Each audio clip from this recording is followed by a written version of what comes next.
បាទសូមជម្រាបសួរ Good afternoon, Your Excellencies, honorable guest speakers, and national and international participants.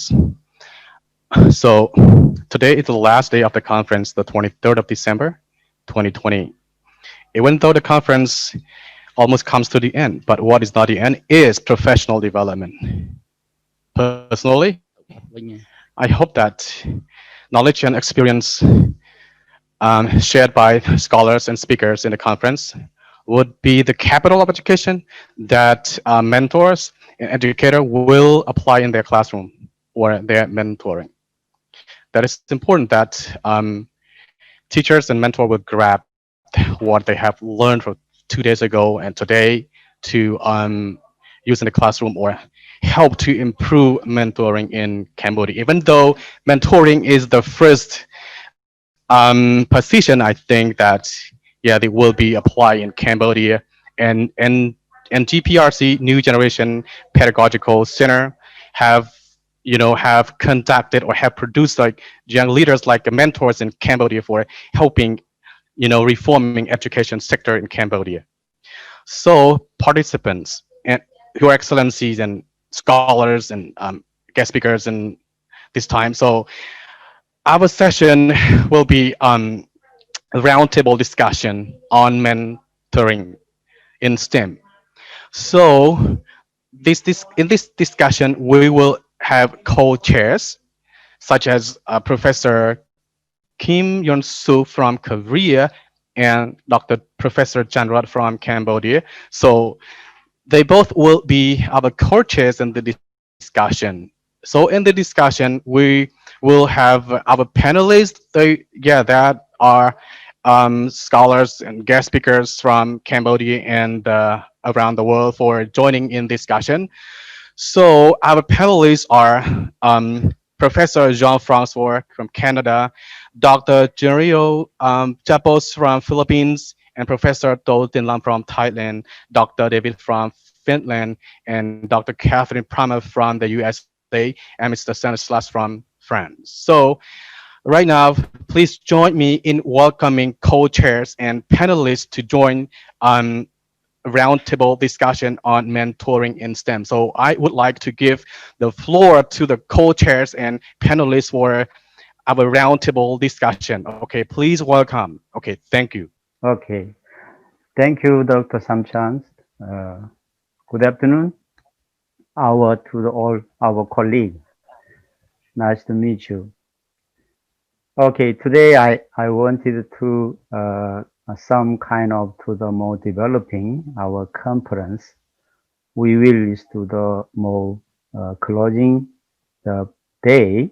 How was to the we have to our next plan and then to the next time how was it developing like this. I wanted to very high experience from other countries, and then we have received. So next step is to the how was to be continuing international conference. So like this, in terms of to the policy, because of I have some introduced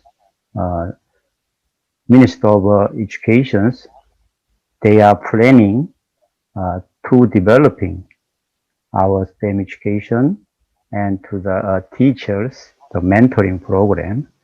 Like this that I was to 4 years ago, I will be summarizing to explain briefly. So and then to the we will is more deep discussions and then to the for developing.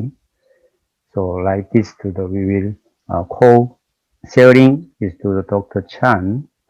So we will is to the co-share introducing our conference purpose and then to the next step how was the implementing for developing that is to the STEM education and science teachers. Like this we have the summarizing at this time. I will today we have to the time is to the 1 hour 15 minutes. So we will do the high education. The panel is the sixth panel. and then we have some guest question like this. I will divide it in the few minute. So and then we will more discussions like this. Okay, first of all, 2 days we have just briefly reported for today the conference we have done to the amazing to the many participations. So had around in the 260 expert group or teachers, and then the participation, and then the maybe from to the 50 or 70 the topics, the paralyzer. So participation. We have the panel rooms. We are discussing everybody wanted to smoothly speak and to the how was the came to joining to the nice presentation.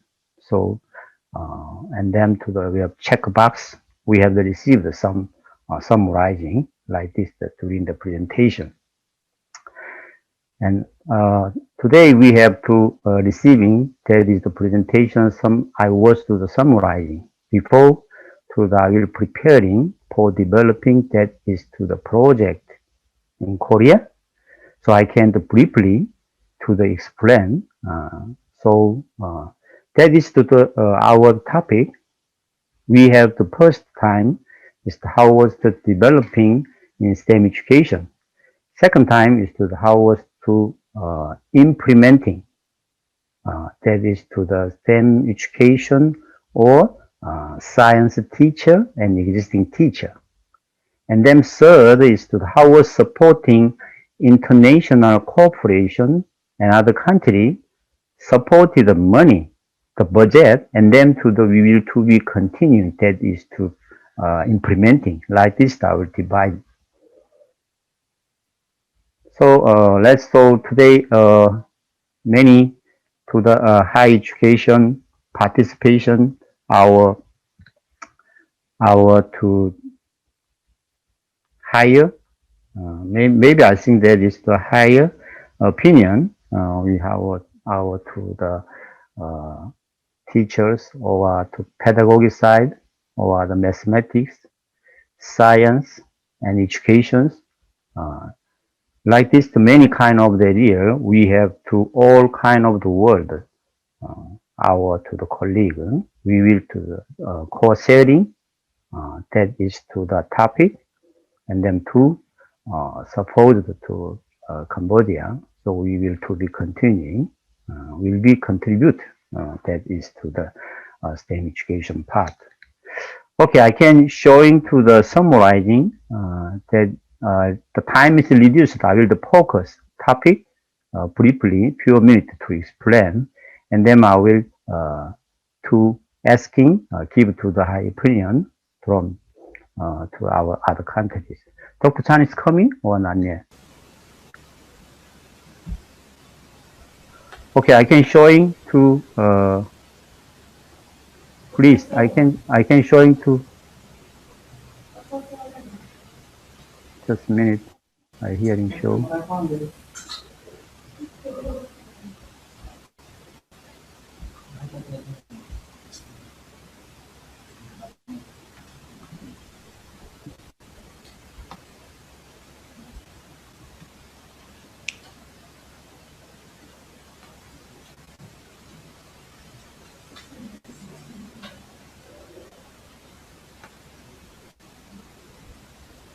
Are you showing presentation?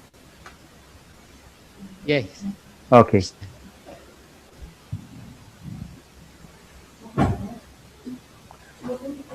I was summarizing today we have to mentoring, the keyword in the STEM education mentoring, the Minister of to the Education, they have to the plan and policy, STEM education 2016 already, to improvement of education as a whole, taken strive to toward for the STEM education. That is the topic is for kind of case. The vision of a curriculum framework, the first. Second is the existing teacher and education training. Third is to the education establishing classroom experience and the facility installation. And fourth is in terms of pedagogy, the teacher mentoring. Like this, first they have a lady, it is the policy side. And then, second is to the STEM education model, we will showing like this. Many STEM education curriculum or STEM education approach. Many countries, they have done like this. We have to, which part we have the joining was basic into the plan. That is the very key point. The basic cycle, integrated cycle, how was the connecting the cycle? Like this, we wanted to based on our plan, that is STEM education. And then third is how was to the enhancing capacity existing teacher and to increasing STEM curriculum of subject and to improve the post STEM education equipment installing. Like this to the more developing existing the teacher STEM education how was available local teacher recruitment and improvement process in the curriculum, installing the equipment, facility in the course room. So finally, we have to extend the STEM teacher bring to the realistic the curriculum and basic training equipment in the security. That is a system we have to implementing like this to the summarizing. The STEM education, the process is being made for STEM education established and the sustainability in Cambodia. The first, education the based in the development. Second is to the implementing the performance. The third, development on evaluation and to be continued, sustained to the persistence. Like this, we was done already. I have during that is to the form, the plan, and then to the we will to be continuing any time. But at this time, is not yet to the that is installing the program. When I was to the in charge of to the in Cambodia and finished, but I can come back in Korean and now it's another country. I would like to, that is the point. So we will should be designed and then more concentrated first. Second is to them, we our to all kind of countries, many countries to our higher education to the opinion, supportive. So we will more developing like this, developing today or discussions like this, and then to we will more developing down the table. I was to receiving from to the co-sharing new idea, and then more development. I will be the scrutinized was to the submitted policy side. We will was making the budget and then push up all kind of to the Minister of Education, the plan, we will support it. Like this to the reminder, I will reduce the like this the time. I will more focus on today topics, focus on like this. We will co-sharing together. Okay, let's now the welcome to the today our higher guest. So I'd like to introduce participation, give the opportunity. So and today I will discussions to the you have the listening from to the other country and then more to be continued. The first, Dr. Chan, you can to the introduce the participation your side you wanted in the Ministry of Education. So you have a few minutes to summarize, and then I will inviting on the subject of purpose. I will to be continue. Thank you and welcome all participants on this afternoon roundtable discussion. And as Professor Kim Young-so presented that Ministry of Education, Youth and Sport have approved the STEM policy since 2016. And we organize the National STEM Exhibition every year in 2018 until 2019, and this year COVID-19 we don't organize the STEM festival, and now because of COVID-19 we need to change the method of teaching, and now Ministry of Education, Youth and Sport promote in distance learning and blended learning and so on, related to different approach to reach teacher and student, and different kind of rural area and big city, some challenging. And now we have this roundtable discussion, and this we have principle of new generation school, 10 generation school that they do as advanced.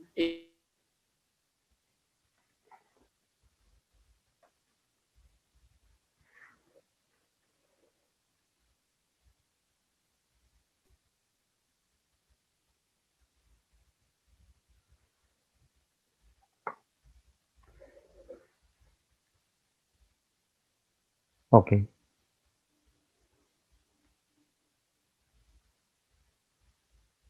Sound is to purporting.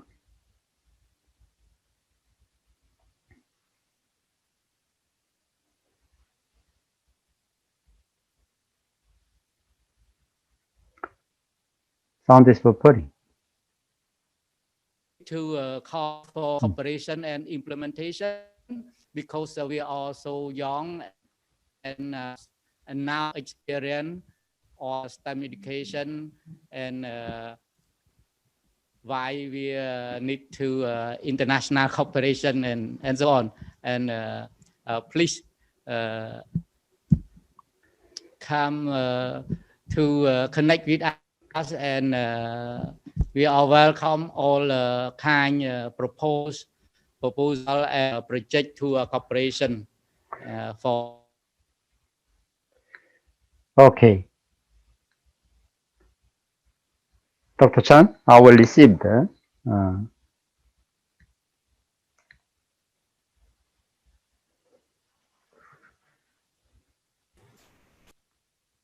system is not good.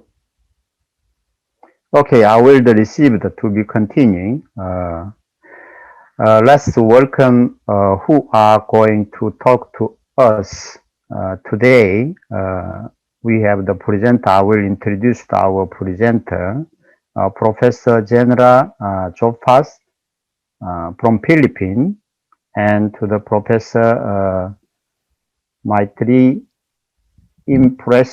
Inprasitha from Thailand, and Professor Nam from Singapore, and Dr. Daavid Väänänen from Finland, Dr. Katherine Prammer from USA, and Mr.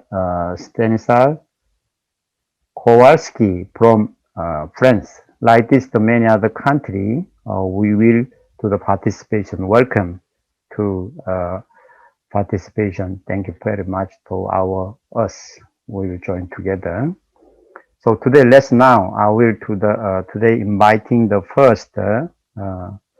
We have to the listening. We are going to the Thai opinion from how was to the topic. We have the reduced the time. I will focus 3 questions because of the first time we are understanding that is to the Cambodia STEM education or mentoring the teacher that is to real time. The first we are understanding. Second time is to the how was to develop, how was the design. It is STEM education to be continuing. Next step is based on to the STEM education curriculum, and then to the they are teaching the teacher. So how was the mentoring program? The third is to how was the cooperative international. Each part of to the pedagogy side, or they have the department, the university, to be continuing and sustainable 3 or 5 year, 10 year, like this to the summarizing. You have to summarize. I will give 10 minutes, and then to the you have the first time 10 minutes. I will give to 10 minutes, and then you can briefly to the explain with the asking, some more summarizing, and then the 5 minutes. So like this, we have 2 time is to the I will give to the presenter or to the opinion 12 minutes. So we will time is reduced released. So like this. The first, I'd like to inviting Professor Genaro. Are you there?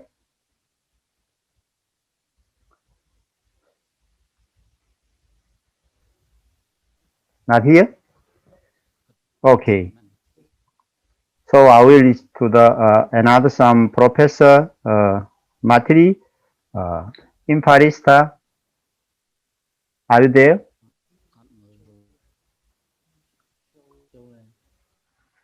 No? Okay. So, and then Professor Tottenham from Singapore. Are you there? Okay. Professor, you are the first. I will inviting to you are the first because of the time. Another guest is not until yet. Please. Okay.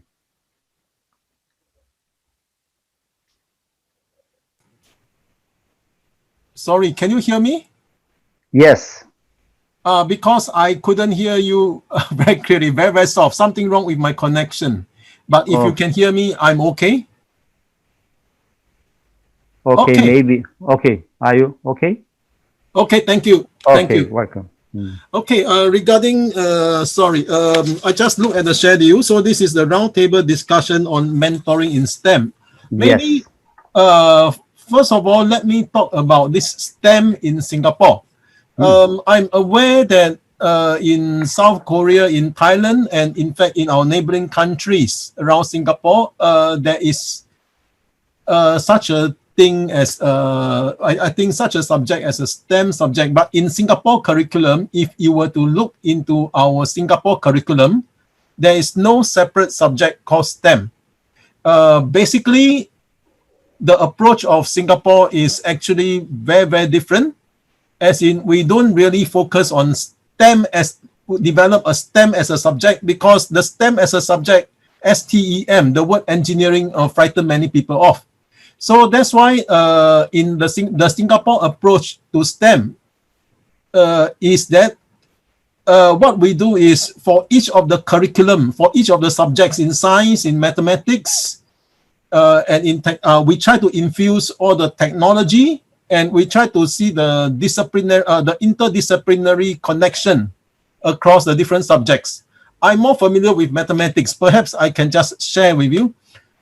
In our curriculum review for mathematics, what happened in the previous revision is that with this STEM in mind, the Ministry of Education is more conscious of actually incorporating a lot of the application of mathematics in the other field. For example, now for additional mathematics, subject taken by most of the Singapore students, an emphasis on the application to science and technology is very, very common. Like, for example, when we teach trigonometry, when we teach exponential function, how those things are related to the use in engineering, etc., in the use in physics, in chemistry. So when we talk about logarithm, we talk about the pH value, etc.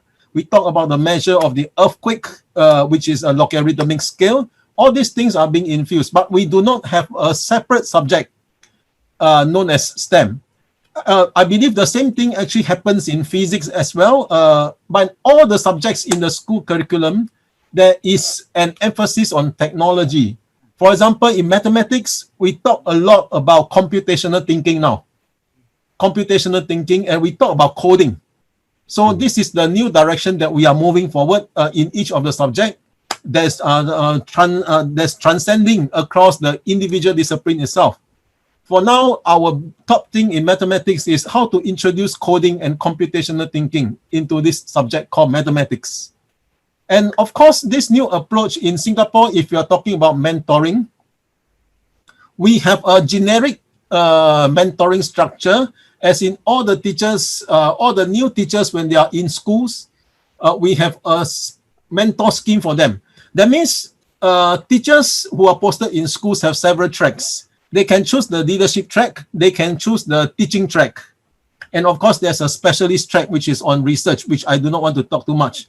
So teachers who are put on teaching track, they have a career progression.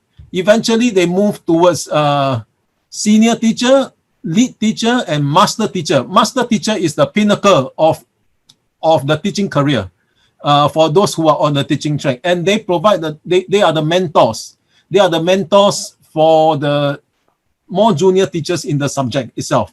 For example, in mathematics, we have the senior teachers, we have the lead teachers and master teachers who are the mentors to the teachers in the school. And these mentors are the people who actually are supposed to translate the new Ministry of Education's agenda into the grounds. For example, the new syllabus, what is the interpretation of this objective?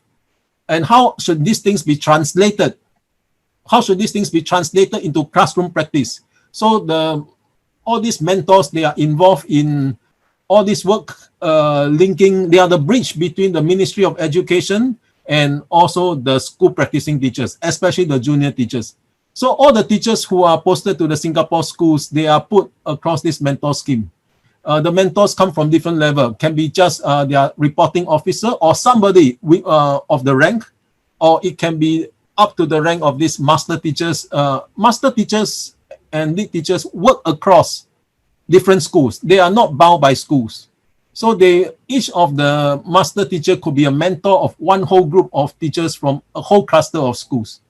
So I guess for this team, this is the best thing that I can talk, because in the case of the Singapore, there's no subject called STEM. But of course, we are very aware of STEM. In fact, if you look at our Minister of Education speech in the newspaper, they say that STEM education is very, very important for Singapore. But if you look through our curriculum, you cannot find a subject called STEM because it is infused in each of the different subjects. So this is the approach. So mentoring, yes, we have a generic structure in place. That's for mentoring or the teachers for all the subjects. Yes. I guess this is the best that I can share for this round. Yes. Okay. Thank you, Professor. Apologies if I can't hear you properly, and if later you have questions, I would really appreciate if you can actually type it, because I can't hear you very clearly. Apologies. My apologies. Okay, so thank you very much to your opinion. Because of to the STEM education, the Singapore is I think that is very high because the STEM education, it is not to the basic, is the your country interdisciplinary, the STEM education more developed side, and then to the teachers, they are connecting the network. So the government, they have the policy. If you have to the pronunciation, the government, depend on to the national school or private school following that is the program. Is you like? Okay. Okay. So next, Professor Genaro, are you participation? Okay. Okay. Yeah. Now, student, you have I will inviting to the Professor Genaro Joseph. We will is to the participations. This topic is the STEM education or teacher mentoring, STEM curriculum. Like this, we have to the three focus on the basics. The three focus on find the from recently the research area. You have to Philippines. How was the STEM education or and to the teacher mentoring like this the some summarizes you will give two opinions. Okay, please. In the Philippines, we are a newcomer for K to 12 because for so long a time, the Philippines was one of the few countries in the world which has 10 years of basic education. It was only in the last 5 years that we had 12 years of basic education. And what happened here was that when grades 11 and 12 were introduced to complete the 12 years of basic education, we had a problem with buildings, schools, and teachers. So the colleges and universities, because they don't have first-year students at the time, had empty classrooms that hosted, the participation of private and public universities for K11 and 12. So the university teachers who were teaching in basic education had to jump off because they would be losing their jobs because general education would no longer be offered in the university level because it will now be offered for K11 and 12. So they had to transfer to basic education in the senior high school. So we had plenty of problems when that got started, and mentoring was mostly on pedagogy because most of those who were teaching in STEM and other like humanities and other disciplines in the senior high were not actually graduates of teaching courses, but were actually practitioners and teachers in the university level. So the idea was to mentor them to teach for the pedagogy in basic education, because the pedagogy in higher education is quite different because of lots of autonomy. And so after 5 years, we were able to pull through, and I think we're happy with the way it is now, and we were able to cope. More buildings were established and more teachers were hired. In fact, we had one thing that was remarkable because during the the senior high transition, that was the only time in the history of the Philippines that we admitted teachers in basic education who did not have the license to teach. So there was a moratorium for license for 5 years. So those who were hired because they come from the university, because license is not required in the university, and from the public sector, were actually granted a reprieve for 5 years. Then within 5 years, they're going to take the board exam and then be certified and qualified. Meanwhile, they were given what we call as teacher induction, a certificate of teaching, yes, in basic education. So that was the difficulty of the transition. And I'm happy to note that in Southeast Asia, at least, we are now complete. All the 11 countries already have 12 years of basic education. Okay, thank you. Okay, thank you, Professor. Your country, it is now to the elementary school, started to the basic the STEM education started. Is it okay? Shall be the forwarding to the started 12 years. Elementary, the middle school and high school, full kind of to the school. You are studied in the STEM education. Is it right? Or to the Yes. okay. Mm. Okay, thank you. It's quite different in my.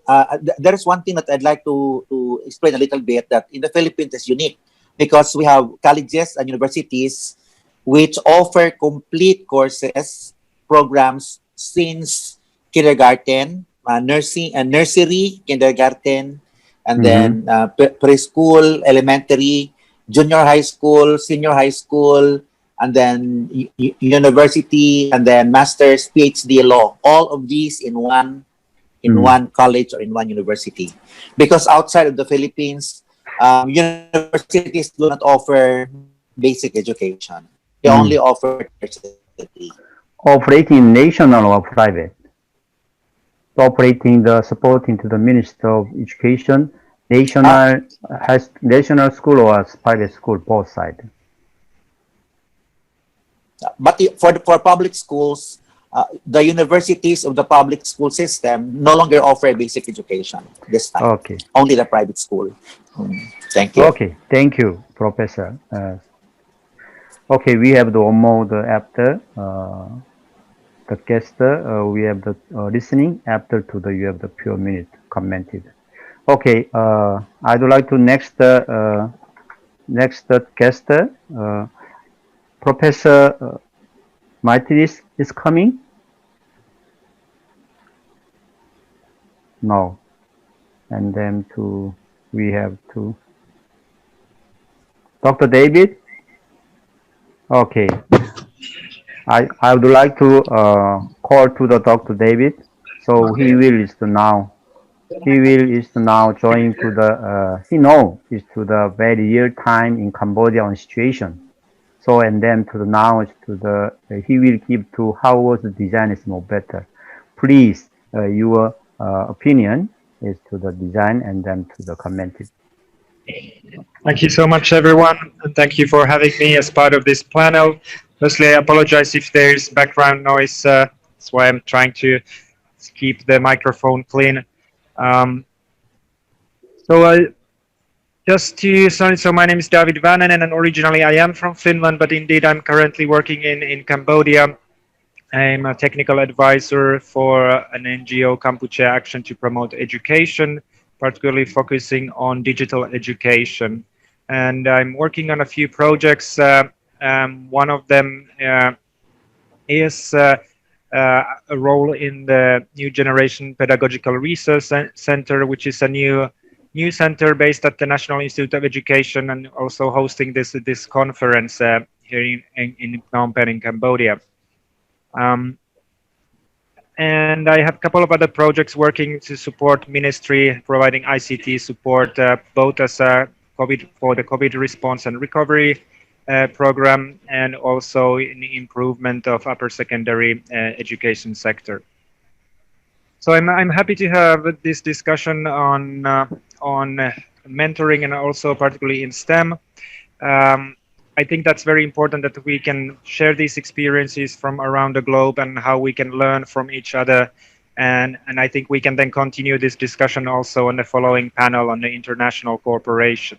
But focusing on STEM here, I think we have everywhere in the world challenges due to this COVID pandemic situation, but I think it has been also an opportunity for us to address these issues and kind of continue discussions and then think about kind of the foundations and how we can improve the systems in general.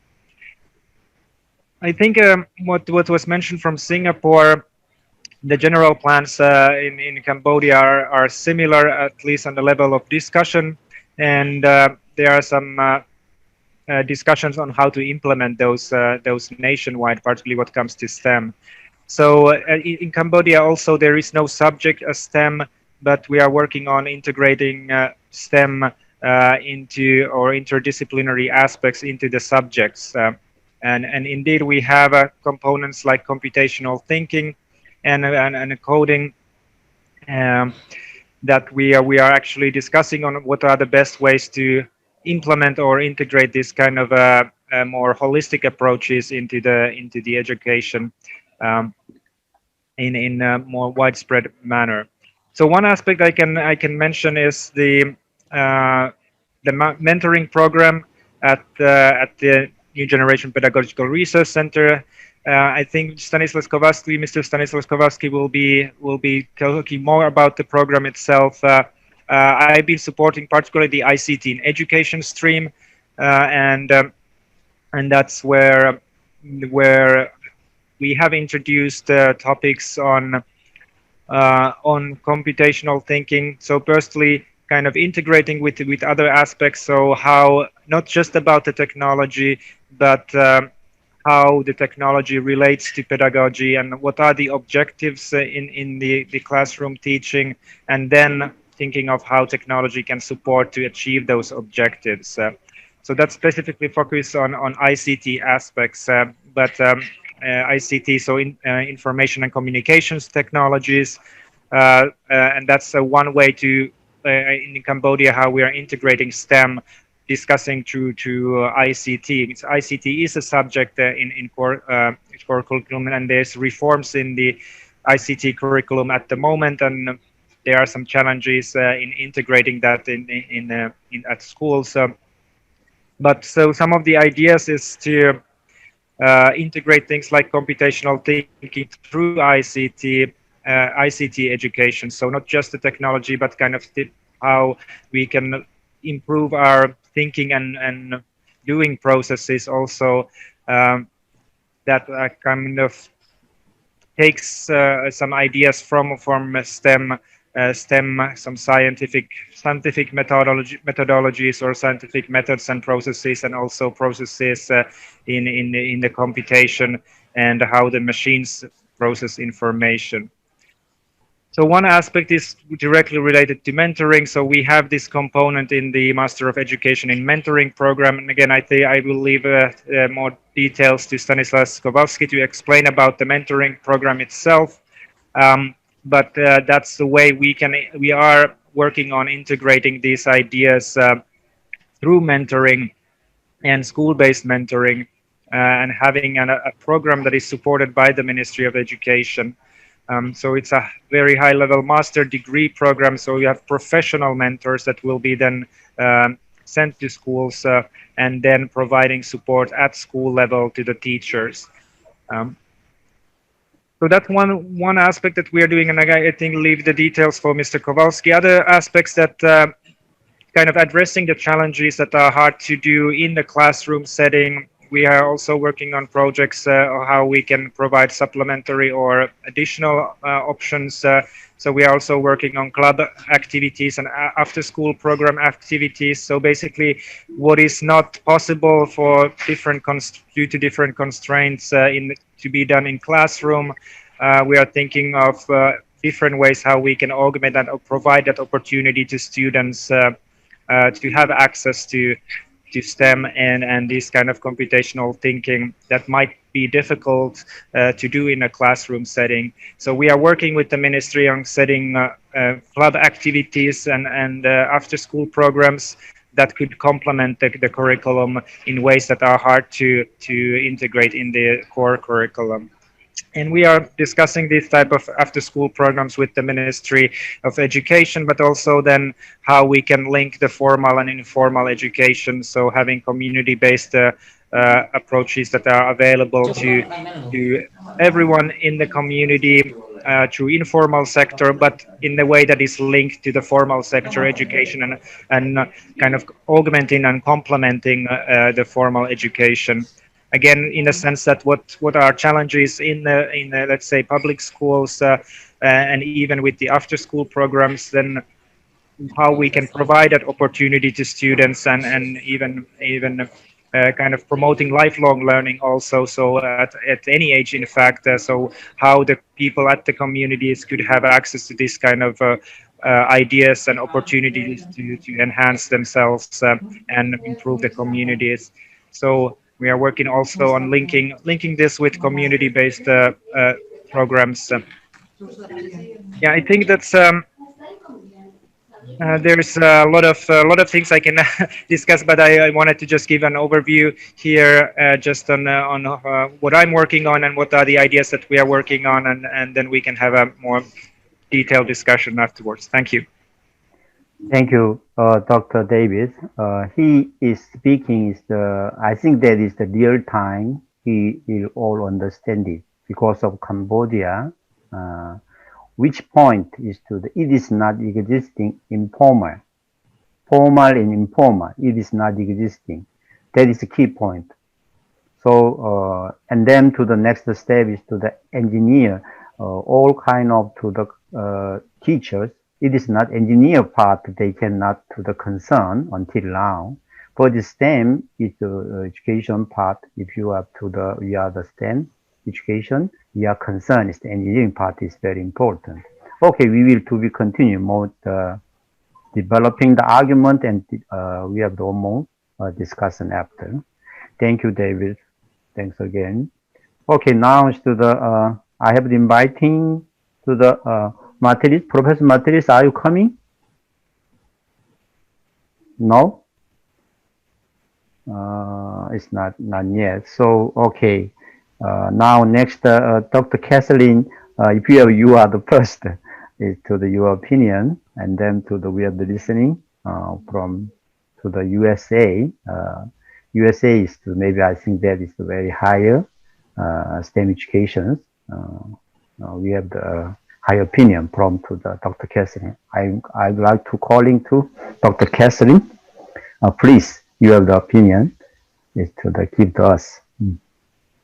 Well, thank you to Dr. Chan Roath and to everyone on this committee for having me and helping me know how best to contribute to the group. It's an honor to work with all of you and to help you with what you're doing. And so the United States is an interesting place in that we have state boards of education. We have a national board of education, but we have state boards. And so the states have a lot of control over how they define their board of education and even their curriculum and their textbook. So just to keep it simple, I'm going to focus on the state of Massachusetts, which I think has a very good advanced plan for education. And there are educator license and preparation program approval regulations. So we have educator preparation programs. We have different types of educator licenses, requirements for licensure. We have requirements for field-based experience. So a teacher has to have about a year of student teaching. We have to have initial teacher licensing and specialist teacher licenses. We have to have subject matter knowledge requirements for teachers. We have specialist teacher licenses. So for example, I got certified after a 4-year program to have a license, a professional license in Pennsylvania to teach chemistry.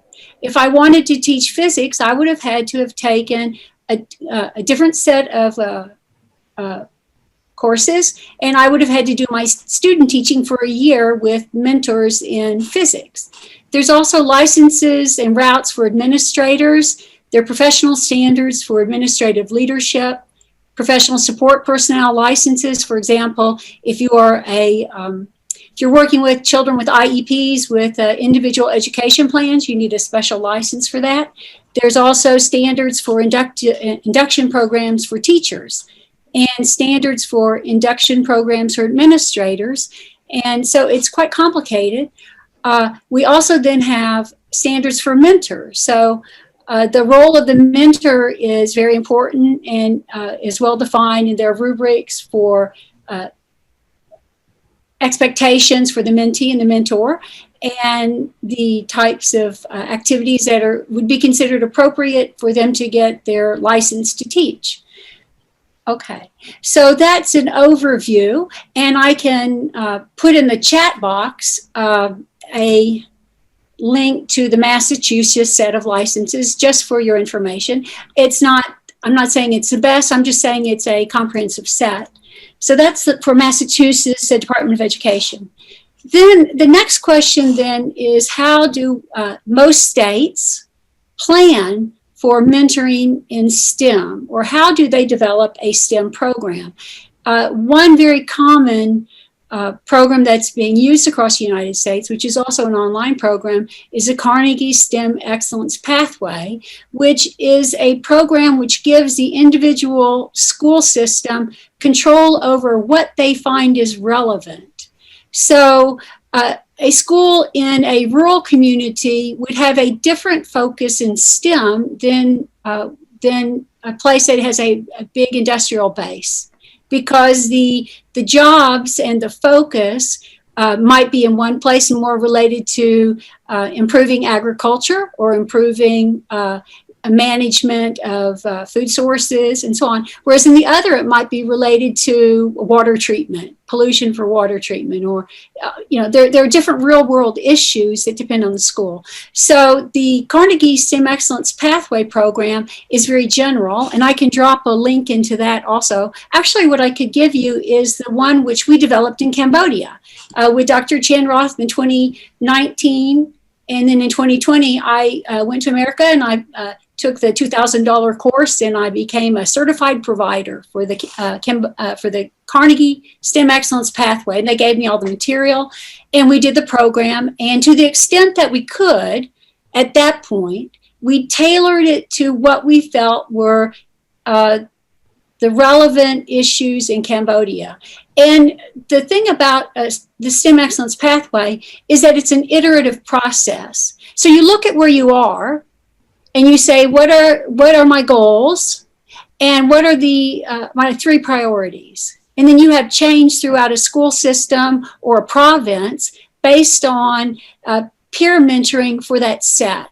And then you iterate again, you evaluate, where am I at and what can I provide, what's needed. So I'll give you a link to the one that we developed, the first version, and I'll put that in the box. 1 minute, let me get that. It might take me a minute to find it. Actually, maybe what I'll do is I'll give you the STEM Excellence Pathway, because that's maybe more relevant, STEMosphere. So I'll give you the one that actually, instead of ours, I'll give you the one that is in the United States. It's free. So you can use this tool to produce a plan for improving your STEM education. So I've dropped that in the box, in the chat box. And let me summarize what that is.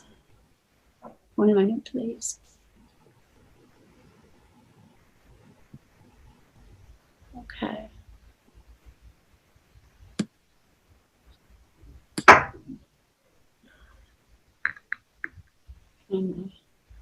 Over my document.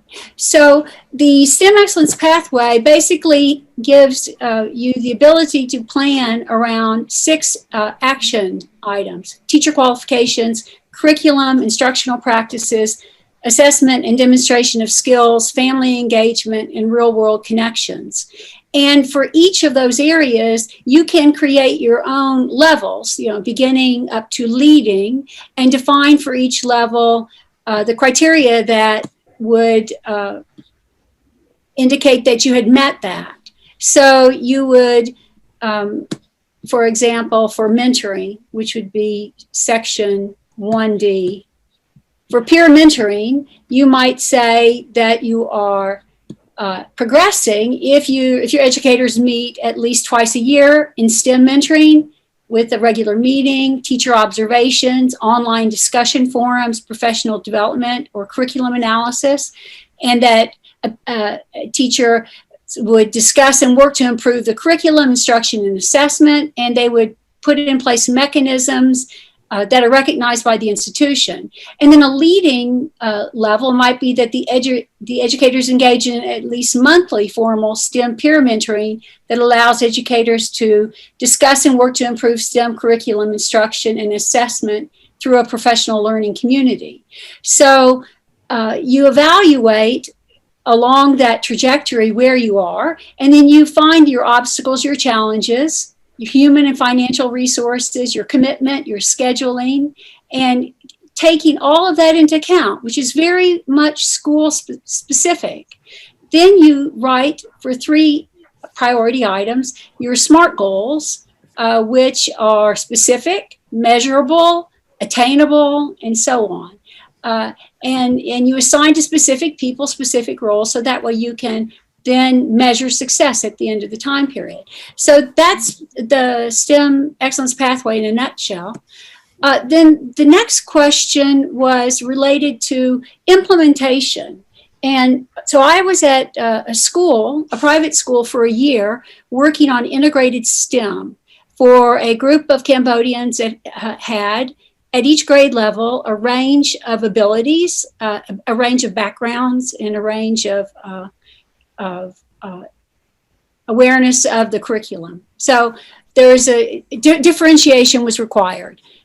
You couldn't teach one lesson and stand in the front and expect anybody to pass because they were all at different levels.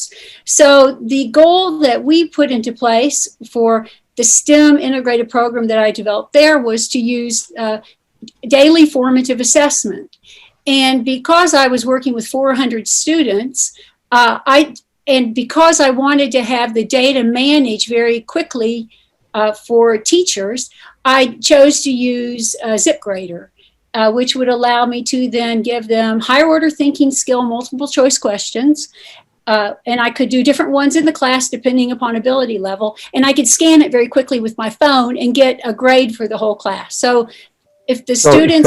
Sorry, Dr. Katherine, time is to you have to keep the another person's talking. Oh, thank you so much. Okay. And I very much appreciate it. Thank you. Okay, it's closely. So, and then we will is to more keep to the few minutes. So you are the almost summarizing. Because of another persons, we have the listening, and then to the time is released. Okay, so next presenter or to the opinions, maybe I think that Mr.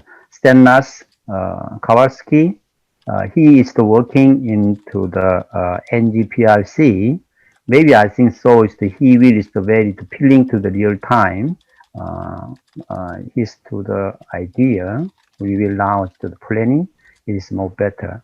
So I'd like to invite it to, we can call to the Mr. Kowalski.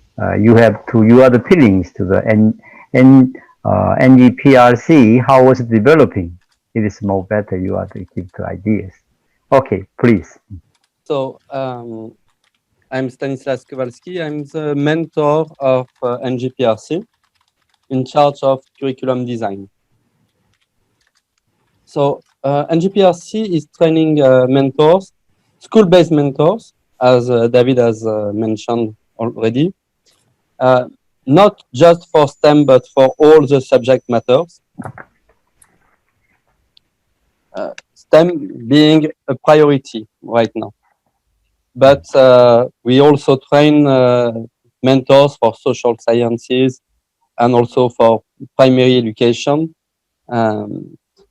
These mentors are school-based for a very good reason, because we want to empower teachers to take into account the real practice and the real classroom experience. What's important in a program like this is that all the mentors that we are training are already teachers. So they really know the job and they don't get the training from nowhere. They understand the reality of the field. It's also in line with a more general system in the new generation schools, which are also school-based managed at the lowest level possible. We apply the principle of subsidiarity, which means that decision should be made at the lowest level that is possible, considering the skills of the workers. To do that, it's important to train people properly with a high level education, with a level education. So it's also related to research, professional ethics, teaching methodology, and ICT. These are the four streams of our syllabus. They are integrated in toward one objective, is to prepare, that is to prepare mentors to be wise advisor. You cannot be a good advisor if you don't have the experience, but you cannot be a good advisor if you don't take into account pedagogical research, if you are not able to conduct research about your own practices. And of course, to integrate the modern tools through ICT. About STEM specifically, I'm not the most qualified person to provide advice. Mentors from NGPRC work in the schools, which means that they don't cover only their own subject matter. You might be a math teacher, but you have to mentor also the other science teachers. That's the STEM approach. If you are a Khmer teacher, you will mentor also teachers of social sciences, history, maybe language, and so on. So that's what we are trying to do. If you are interested in the syllabus of NGPRC and our approaches, I will share a link to our syllabus and other information about the center. That's it. Thank you. Okay, finish. Okay. Thank you very much, so Kowalski.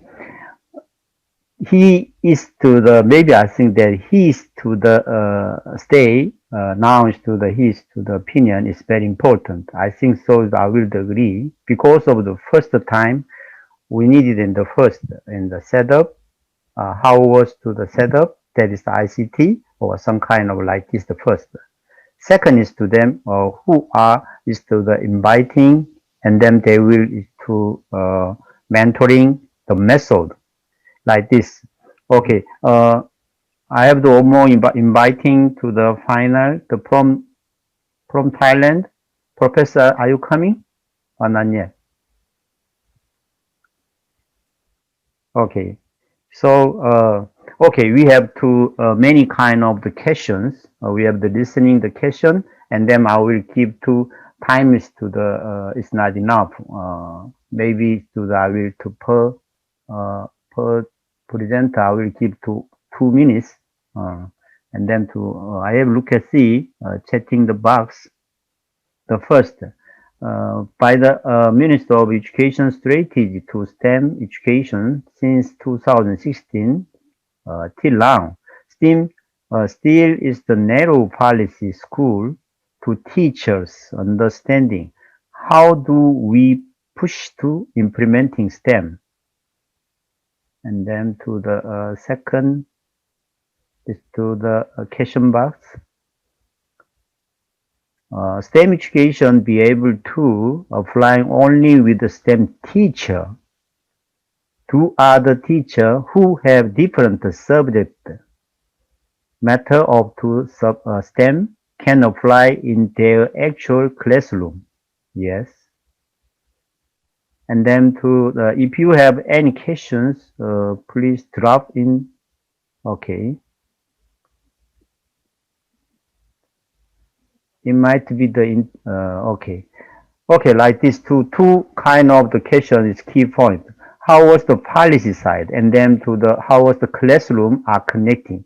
That is to the question is real time. Now is we are talking to our high opinion. For this we need in real time the first, and then second is the more high opinion is more better. Who are response, that is the point.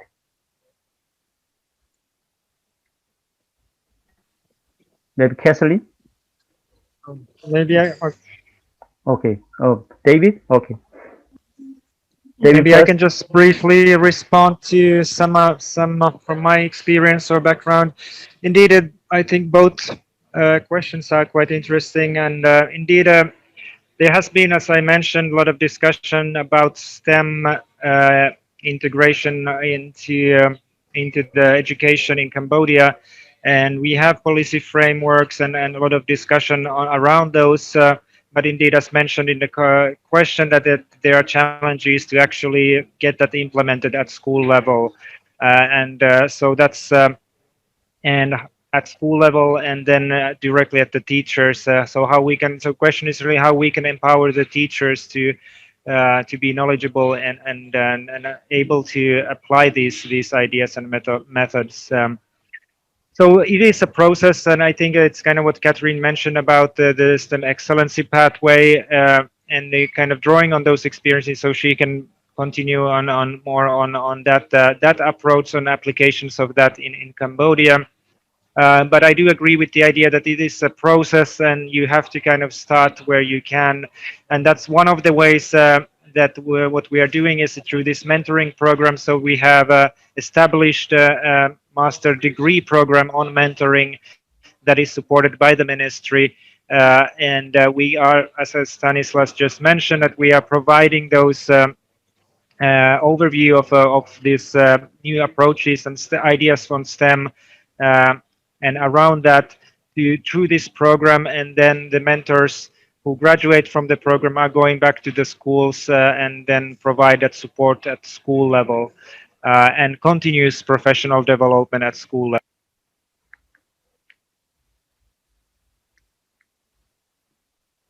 Okay.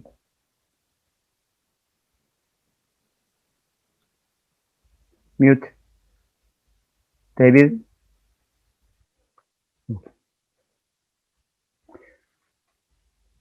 David, we can't hear you.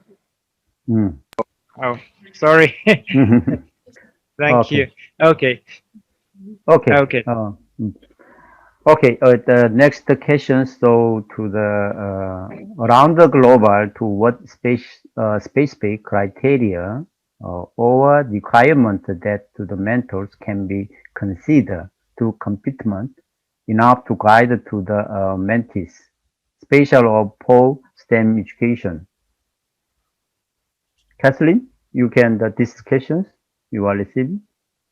Okay. You are receiving. Well, one Okay. thing that I did was can you hear me? Okay. One thing I did was I went to the different state departments of educations, and I found the rubrics that they use for mentoring. So although they're not specifically STEM, there is a lot of information out there about the required for an active mentor. What are the requirements? And I can drop some of these, I believe, into the chat window. I'm not sure if they'll come across. They're actually embedded in text. They may not come across unless I type them. Okay. So I'll slowly drop some of these rubrics in, or I'll give you a link to the document that has all of them. And then you just go down to the slide that says mentoring rubrics. I can do that.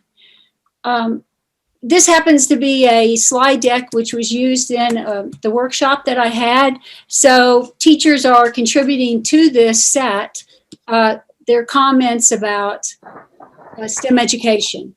So you're going to see people from Cambodia and around the world who are contributing this, so it's going to be a bit messy. But the slide that I'm referring to is, let me tell you, it's actually slide number, what is that number? Number 10. No, it's not. I'm sorry, it's slide number 9.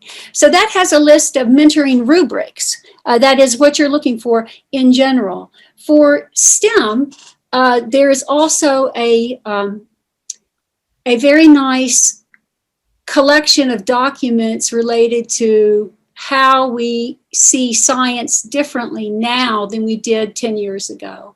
So now we're not really doing an explanation from a model. we're working from argumentation by comparing different explanations for a phenomena. It's a very different approach. So students now are looking at a phenomena, maybe a meteor falling across the sky, and they're starting then to form a argument about why that happens. And then they use this 5E cycle where they are slowly introduced to concepts from an inquiry-based approach. So one comment in the chat box was that students are bored because there's no A. But I think that if you go, it's not about the A, it's about the inquiry. And I think that student engagement, whether it includes art or engineering or whatever, is enhanced when students are creating the knowledge themselves. So I'll send a link that talks about these storylines and phenomena. Let me go to that. And I think my 2 minutes are up now, but I'll go ahead and even though, okay, here we go. So these are all the STEM teaching tools. And it's a really interesting collection.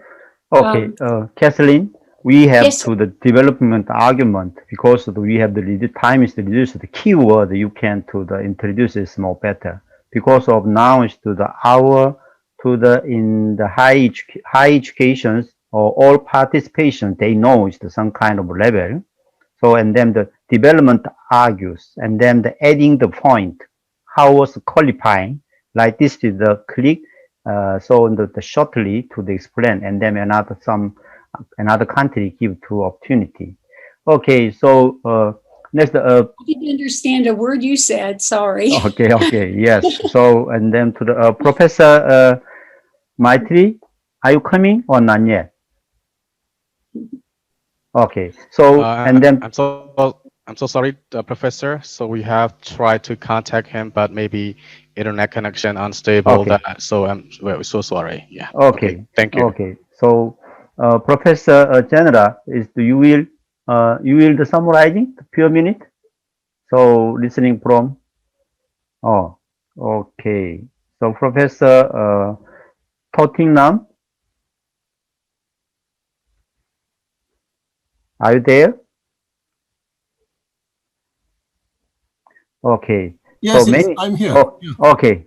So Professor, you are the whole kind of to the at this point. How was to impact in Cambodia at this time? As you know, the real time is the many kind of to the on to the teachers. Now is to the many countries coming in. They have to the look at this.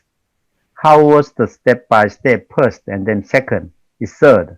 And then to the next is the near the future like this. How was this more better if you have to your experience? Please. I can't hear you quite clearly. So sorry. I can't hear you very clearly.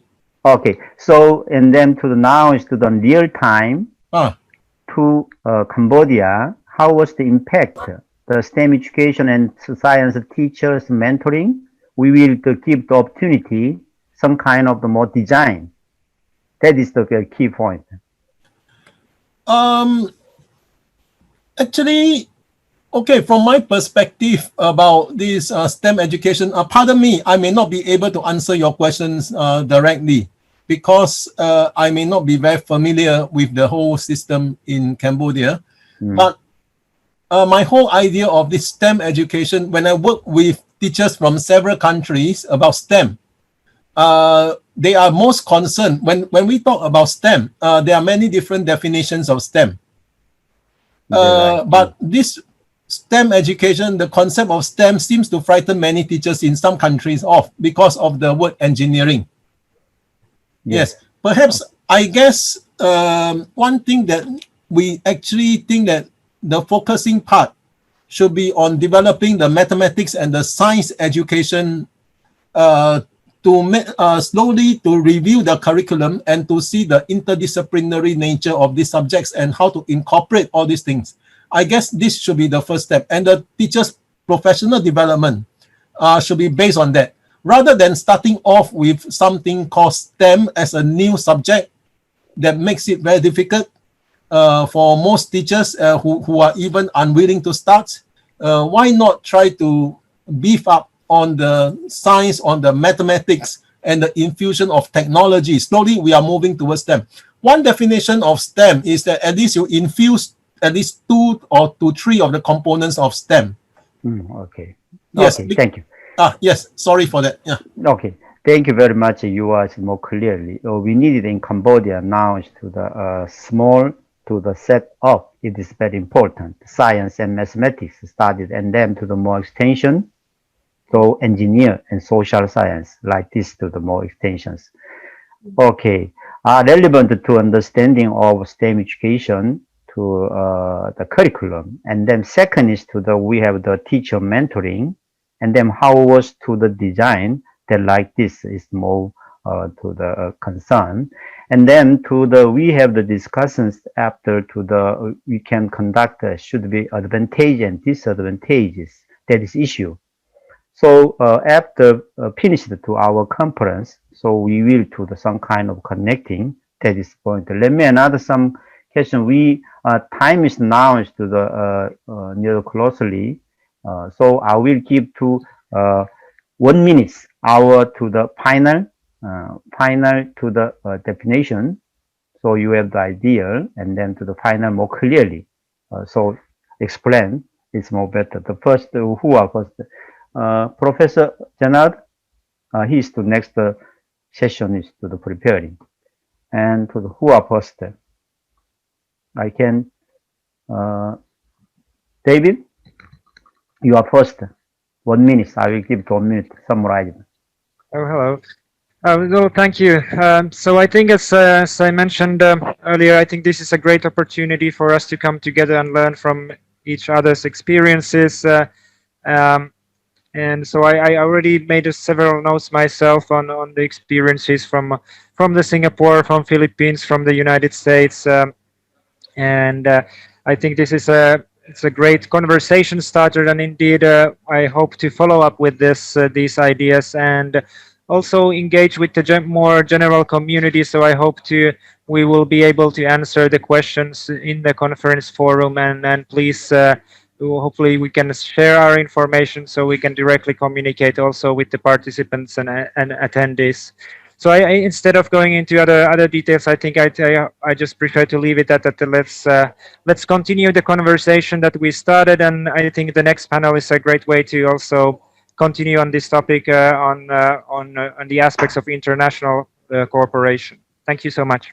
Okay, thank you, David. And to the Katherine, I will give to 1 minute. You will the summarize it. Dr. Katherine, Okay. please. Okay. So I worked at a school with 400 students doing an integrated STEM program. And I would say that you have to focus on the needs of the students in the class by doing a formative assessment for learning. And then you have to look at the curriculum from the ministry and look back and see what were the most missed areas from the previous year and use those learning outcomes as the guiding outcomes to plan your STEM project. So, and then you plan your STEM project, and then you look across the curriculum map, biology, chemistry, physics, and then you find a common example which covers it. So in our case, we did a hydroponic garden with sensors to measure and water and so on. And so it's very much class by class design. Thank you. Okay, thank you. Okay, next to Kowalski. Mr. Kowalski, you are summarizing to 1 minute.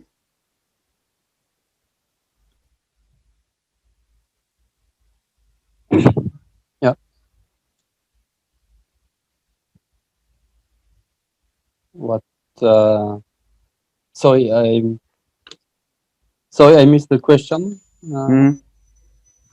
Is to the final summarized because of time is more closely. You will your to the thinking is to 1 minute summarized briefly. I don't have much to add to what the others have already said. Yeah. STEM is not my main field of expertise, so I will assist in any way possible, but I think most of the mentors are in a support role. That's it.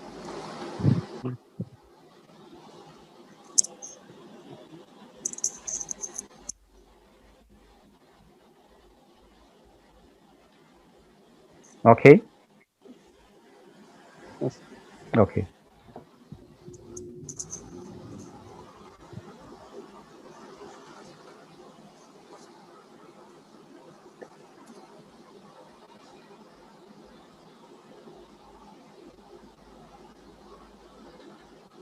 Are you hearing, Kowalski?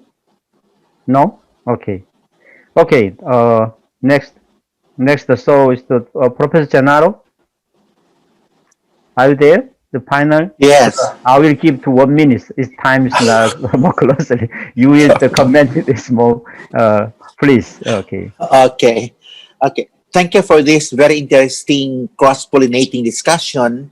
What I can say at this moment in time that the Philippines needs to connect with the Asian community, particularly in the experiences also on how our neighboring countries manage their STEM, and that I see the need for my country to look at and to calibrate the curricular content of Bachelor of Secondary Education, because our curriculum was designed for that purpose without still the senior high school. And we need synchronized research, not just about our country, but also in collaboration with other countries, so that we will be able to exchange practices and help exchange solutions to our age-old problems. Thank you.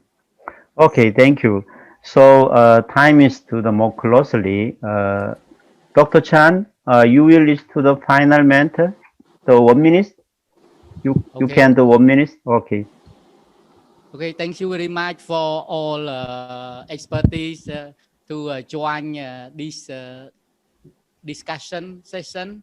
And just would like to inform you that Ministry of Education, Youth and Sport and put the STEM education is a priority. And especially we implemented at the new generation school. We have 10 new generation school. And curriculum we could update and depend on the school need.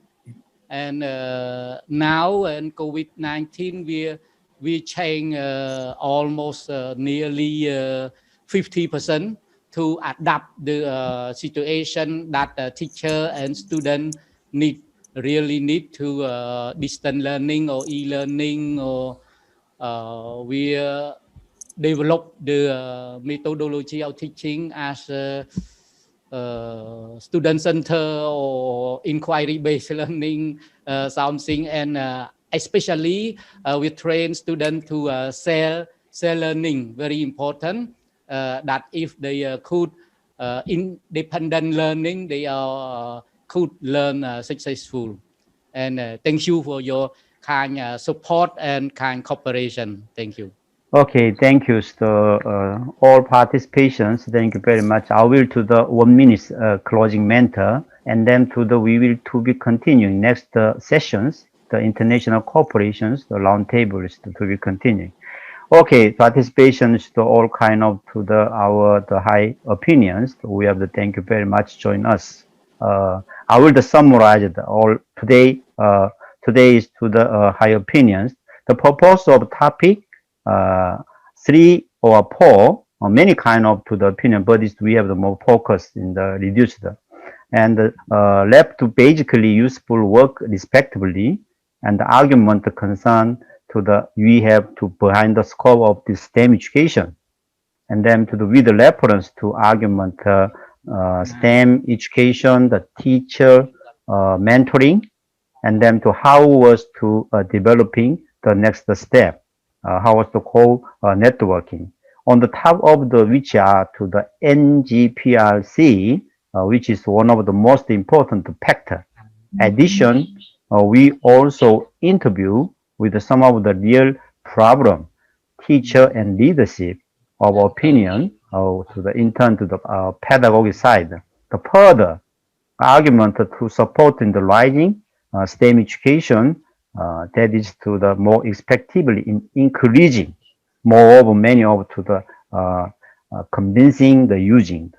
That like this to the we have the conductor how was to the activity advantage can useful and disadvantage real time that we are described would be used.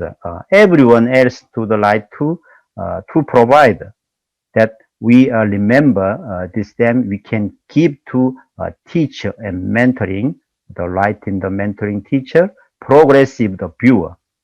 So and then to having said that they have the very complex issue with the more to the simple. We will do like the more simple and then to the, we must carefully how to go give our how we go not to there the right way. Like this is more better.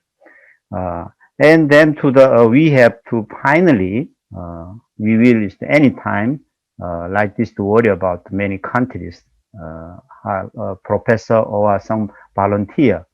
I hope so is to be continued. We must strive to the reach of the true that is the STEM education to contribute in Cambodia.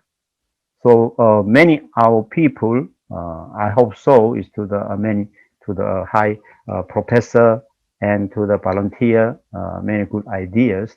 I have any time to be continued. Next year we will to the more discussions. Oh, thank you very much join us to our the session. Okay, thank you. Maybe time is to the I wish our time is the more 15 minutes. Sorry, is the next sessions to the Professor General. We will to be continue the participation and then to the leave the opinion. We will go there. Okay. Thank you very much.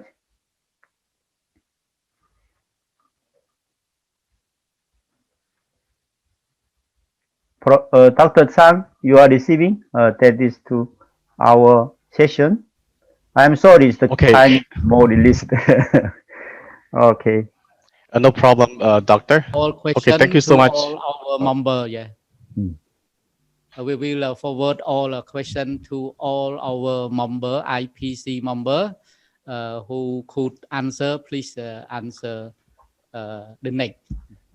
But now we could move to next session. Is we talk about the international cooperation that chaired by Professor Genaro Japos and Dr. Katherine. Please, your turn.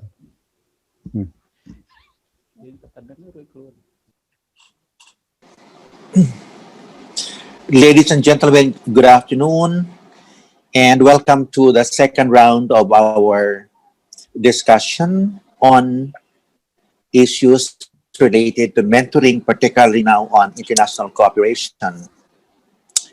A few days back, Dr. Katherine Prammer and myself conversed via Zoom to map out how today's discussion will shape, and we have identified certain areas and we set out a short instruction to participants because we wanted to have a pre-survey about what do they think about our topic today. I really wanted to connect with Dr. Prammer yesterday, but my city in Cagayan de Oro had no internet. And so this morning, I had to leave very early to go back to my home city now, Cagayan de Oro City, so that I can have the internet. Dr. Prammer, can you give us a little briefing on what happened to the solicited questions that we have, whether there have been ideas that are also posted in our slides? Yes, and I can do it one of two ways. I put in the chat box a link which goes to the document which Dr. Genaro Japos very thoughtfully designed to match the needs of developing countries. And then I've taken responses that were given and put in all of the links to the abstracts for the speakers who talked about those topics. So if you click on the link, you will get to, and shall I share my screen and show it? Or what do you think? Yes, please.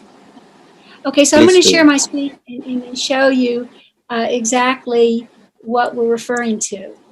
And the idea is that we are a community of excellent educators, and the idea was to give everybody a voice in a professional learning community through this slide deck. So I'm going to share my screen and show you. I guess I'll do desktop, and okay, this will be a mess. Okay, so here's the document. Can you hear me and can you see? Yes, yes. And this is what the link is. It's actually the link that goes with the talk on the agenda of the program. And it basically says, you know, we, the committee, this roundtable discussion group, the panel, want to we want to have the opportunity to give voice to the expertise of the participants and the attendees on mentoring. And so we've created a shared document where you can contribute to the discussion on international cooperation. And there you can select the area that you are most likely to contribute to. Perhaps you are interested in STEM or equity and inclusive education, or whatever your focus is. And then you can create a slide. So I will now put the link to this into the chat box. Actually, I can't because I'm sharing. But when you go to the first link, then you'll go to the second. Okay. And so here we have our opening. And I thought it was so poetic. Do you want to describe it at this point? Then I'll show the slides, the seeds for mentoring. I put your quote on there too, you know. Dr. Japos, do you want to explain that? Because that vision. Oh, seeds for mentoring. Okay. This is because all of us would like to put in our personal expertise and resources and sacrifices for this. And the more that we offer our ideas, that will form the seeds for mentoring. And then from the seeds, it grows so that we can, through international cooperation, we can create our own organization for mentoring in our respective countries. And then we can go into federating across Asia and the Pacific. And then we can go as far as, you know, I'm sharing an Asian mentoring resource center where our civilizations, our experimentation experiences can be together. Okay. Can you proceed, Dr. Katherine? Yes, sir. Thank you so much. So right now, out of 197 participants in our Zoom room, we have 9 people on the document, but that's okay. The nice thing is the speakers today from Texas A&M and other places are seeing this too, and they're going to contribute at a later date. So the first concept was, and what you do is this. There are slides right here, okay? So you have 5 slides, 1, 2, 3, 4, 5. These are the templates. So let's say I want to comment on mentoring framework. I would do a Control C, and then I would go down below the line, and I would do a Control V.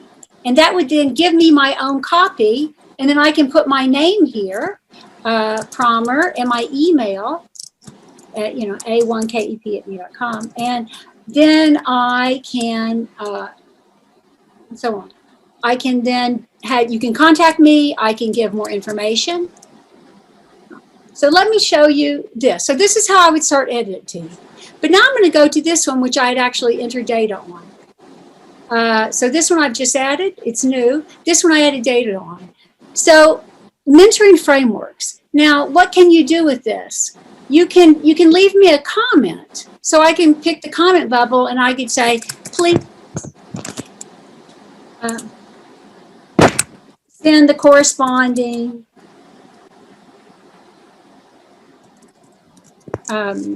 professional development. Because not only is there a framework, but they but they also have a.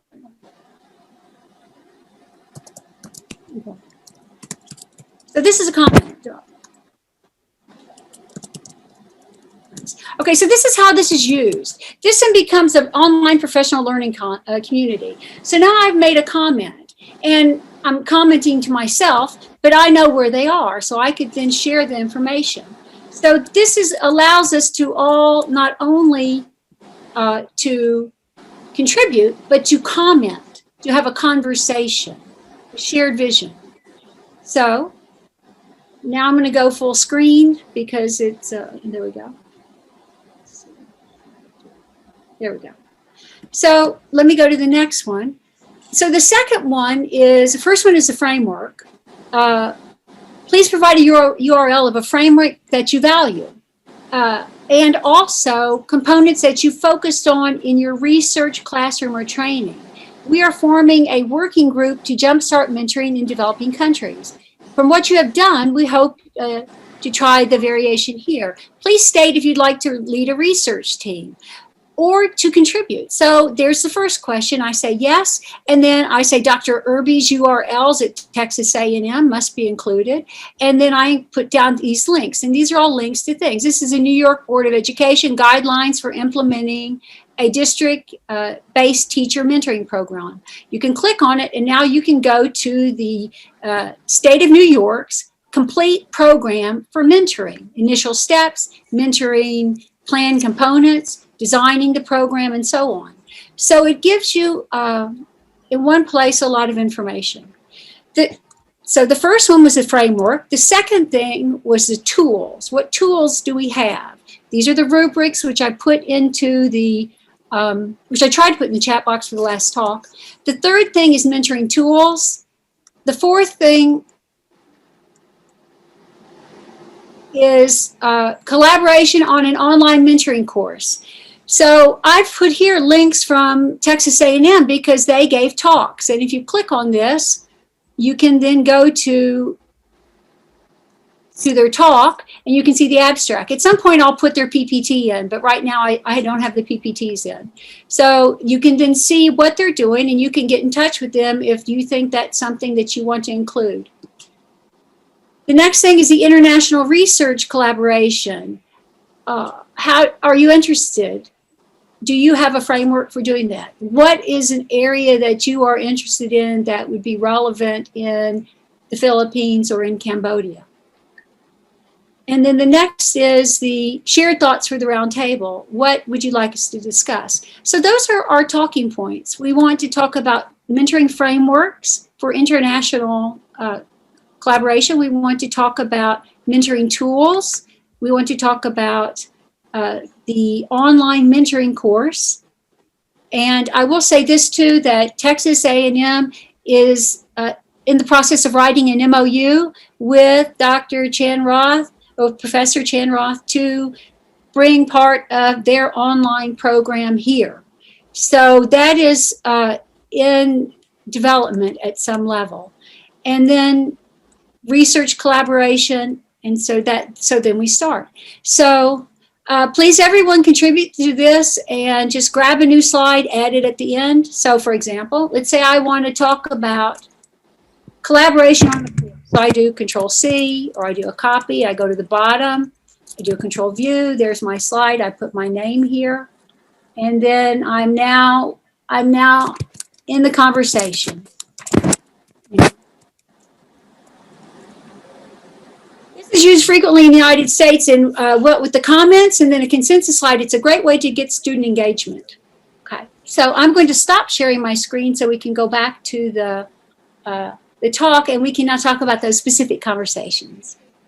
All right, so that's very, very nice. So I am glad that today we have representatives from various countries, particularly in this part of the world in Asia. So one of the things that is really a need of the moment now is, where do we get our knowledge on mentoring?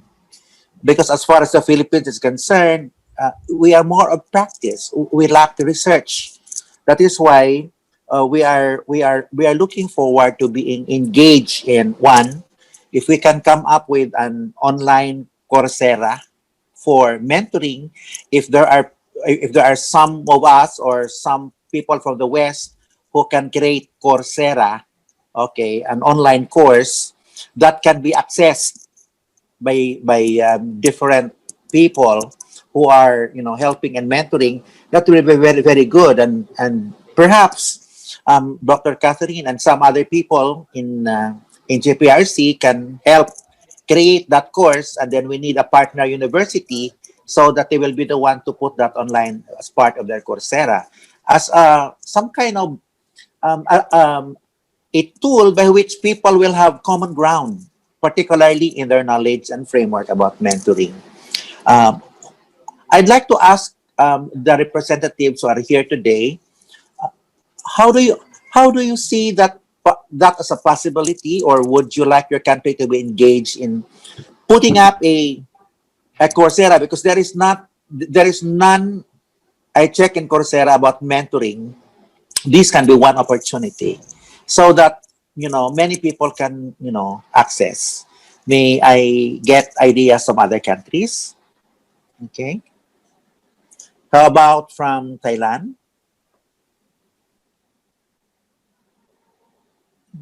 Who would like to come forward and give us your point of view on this one? Because this will help calibrate our knowledge and framework of mentoring. That there is some kind of an online course. Or another possibility could be that the pedagogical center will run an online course so that the other countries in Asia can participate in that. Any rejoinder to this possible future action? Yes, I think we can organize an online course that will be an adaptation of our own strategy. Of course, circumstances are different in different countries. So if you want something that is adapted to your needs, we should have a discussion. For instance, in Cambodia, we put a very big emphasis on ethics, professional ethics, because of some issues that we have observed in the country. Bad habits like making students pay illegal fees, that kind of things. Each country has its own problems, so I will be very happy to work with you on designing a general course on mentoring. And if you need something more specific related to the difficulties that the teachers in your country can meet, I'm open to discussion.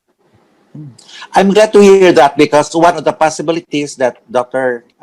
Prammer and me have seen is that we can offer a 3-unit course for master's programs and PhD programs, and that since we lack teachers on mentoring, they can actually go to an online mentoring course and then have that credited for the 3-unit course that they will enroll.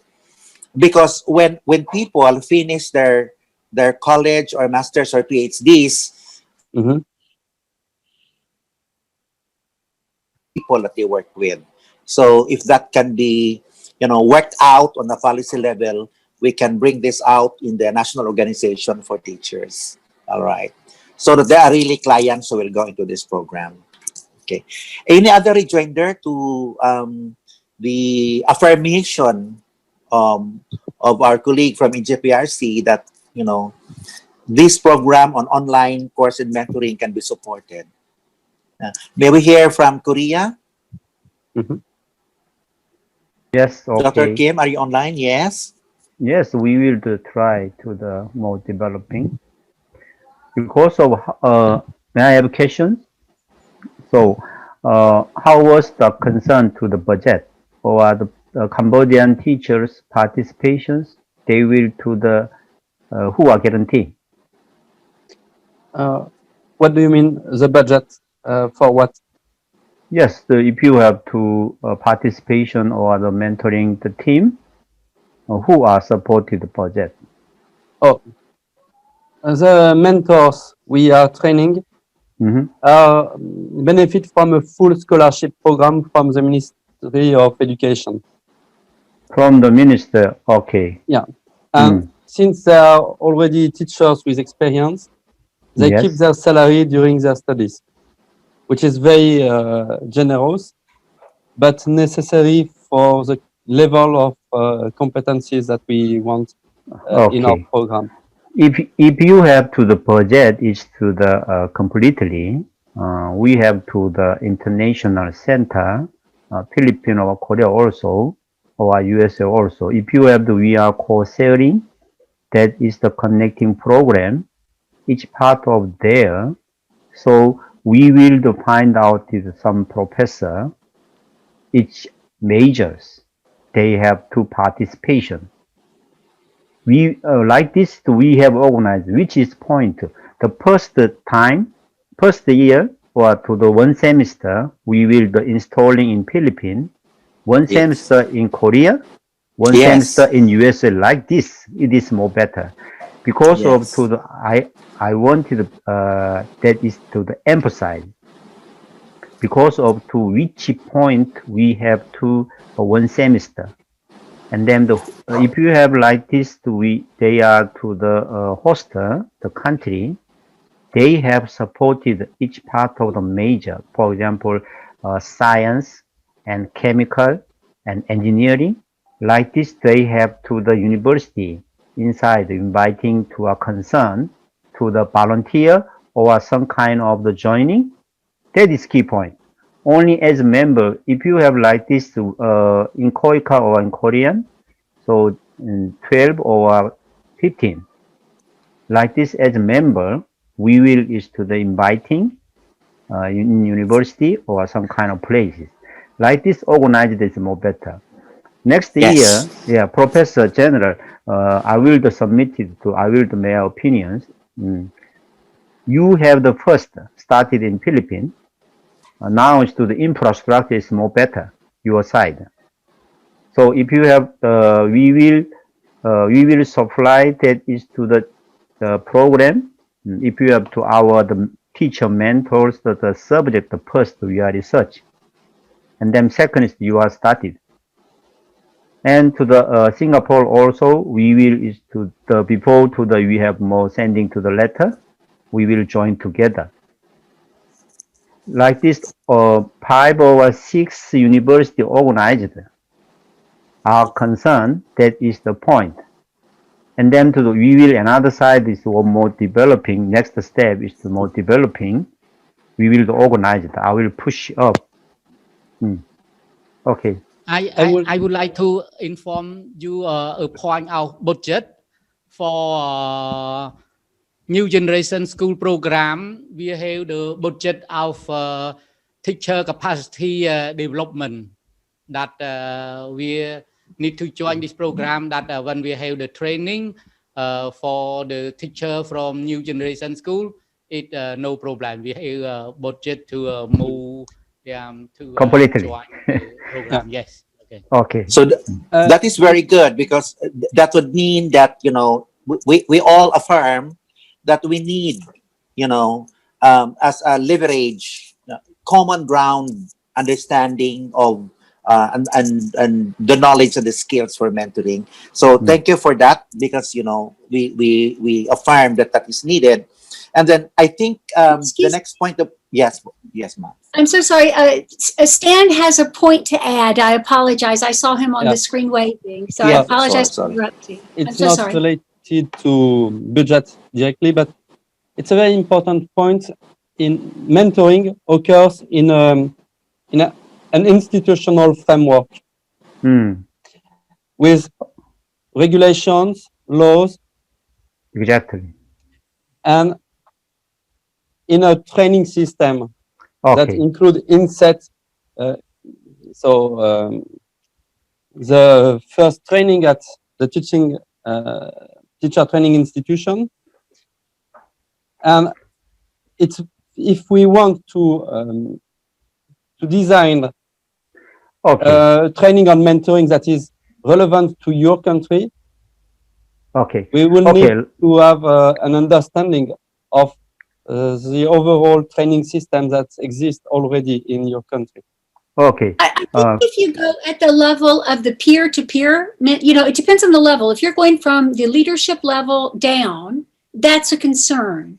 But if you're talking about mentoring at the level of teacher to teacher, Yeah. or even a school principal to teacher in relationship only to pedagogical or to skills, then I think you remove the issues related to licensing. So I agree with you that it's very complex, but for a 3-unit course, if you focus on just the teacher, inductee, mentor teacher, and the leadership managing that within a school system, similar to what they have in the STEM Excellence Pathway in terms of producing an infrastructure which supports, I think that you can get around those very difficult problems which you're referring to, Stan. I agree, those are very complex. Yes. What I Yes, want yes. to explain about this, of course, there are some general skills that are applicable everywhere in the world.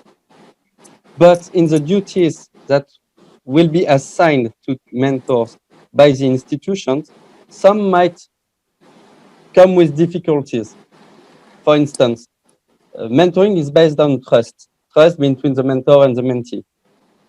But if the mentors has to report the content of his discussion with the mentee to an authority, it might make the discussion more difficult. That's why I think it's important to work also on the institutional dimension of the function. Of course, if you can organize mentoring informally in your school, you don't have to bother with that problem. But it will concern maybe it will be just maybe 1 hour a week or something like that, and not some strategy that is more consistent. Okay, so Mr. Kowalski, yes, please. just a Yes, minute. Dr. Kim. I will list to the one more questions. So I think that is if you have to the Cambodia, the teachers or to the NGPRC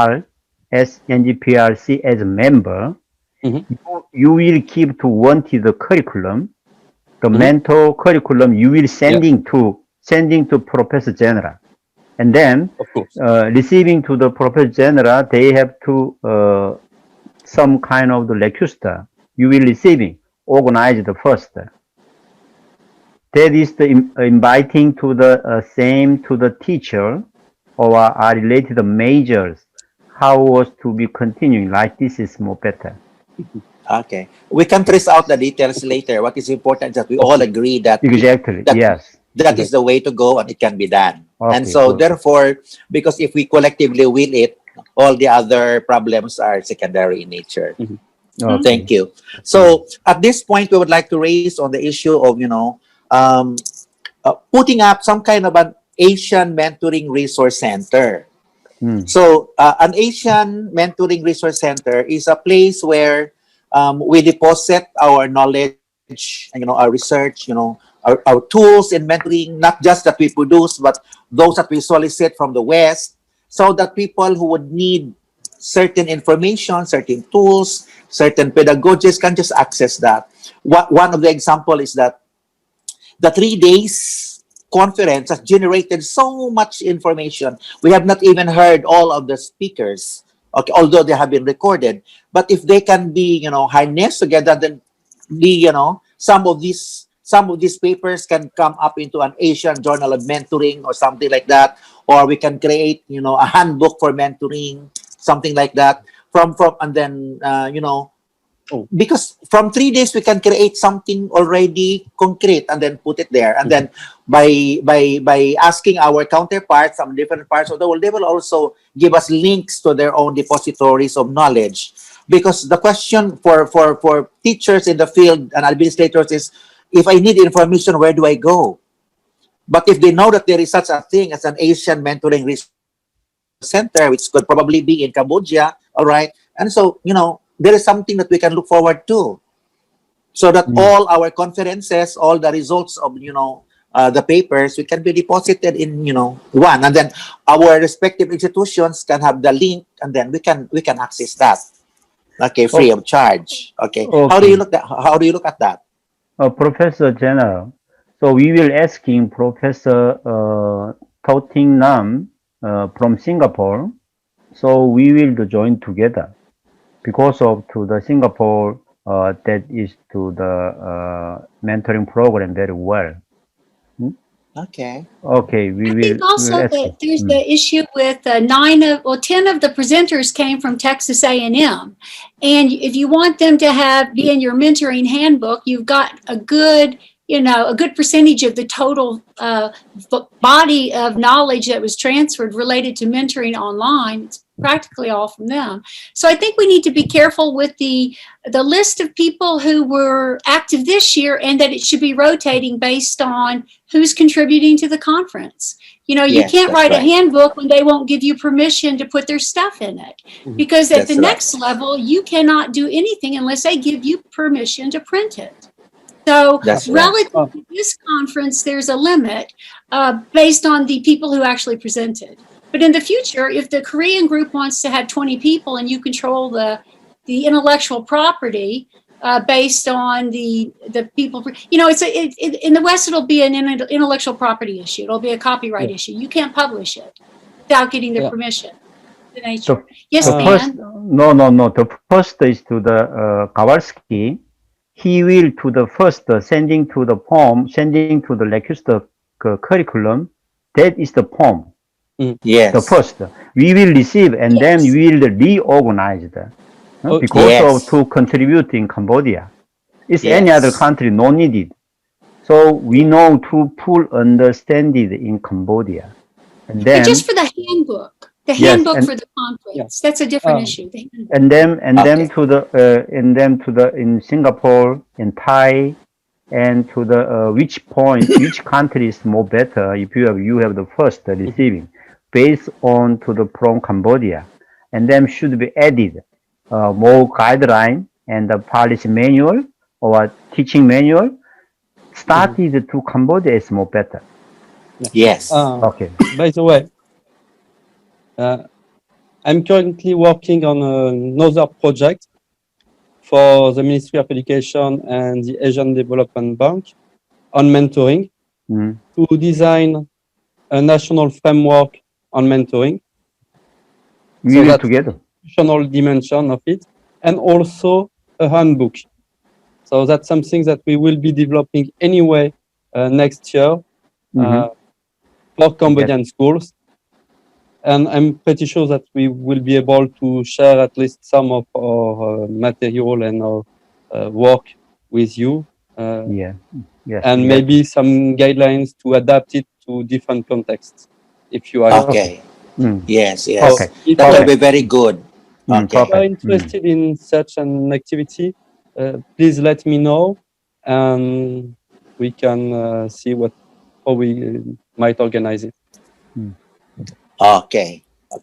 So in the third topic here, we would also be asking other people who have not yet spoken to contribute their sense worth of the ideas here.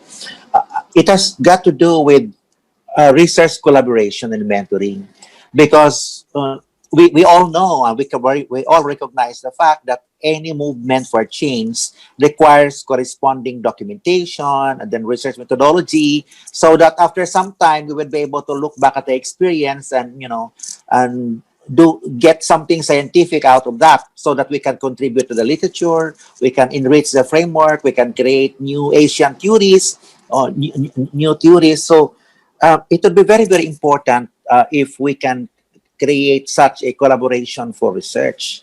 Okay, may we ask our representative from Singapore, from Thailand, from Malaysia, and then Japan, Korea, who are here today to give ideas on this one, whether you are willing, whether that could be part of your vision also, that why not? We can create one common methodology, but then we will have per country sourcing of data, and then we process our data per country, and then we put them together so that we will be able to see, okay, this is how things get, and okay, this is how we need to solve these problems, because we are inhabiting similar cultures, similar contexts, similar geography.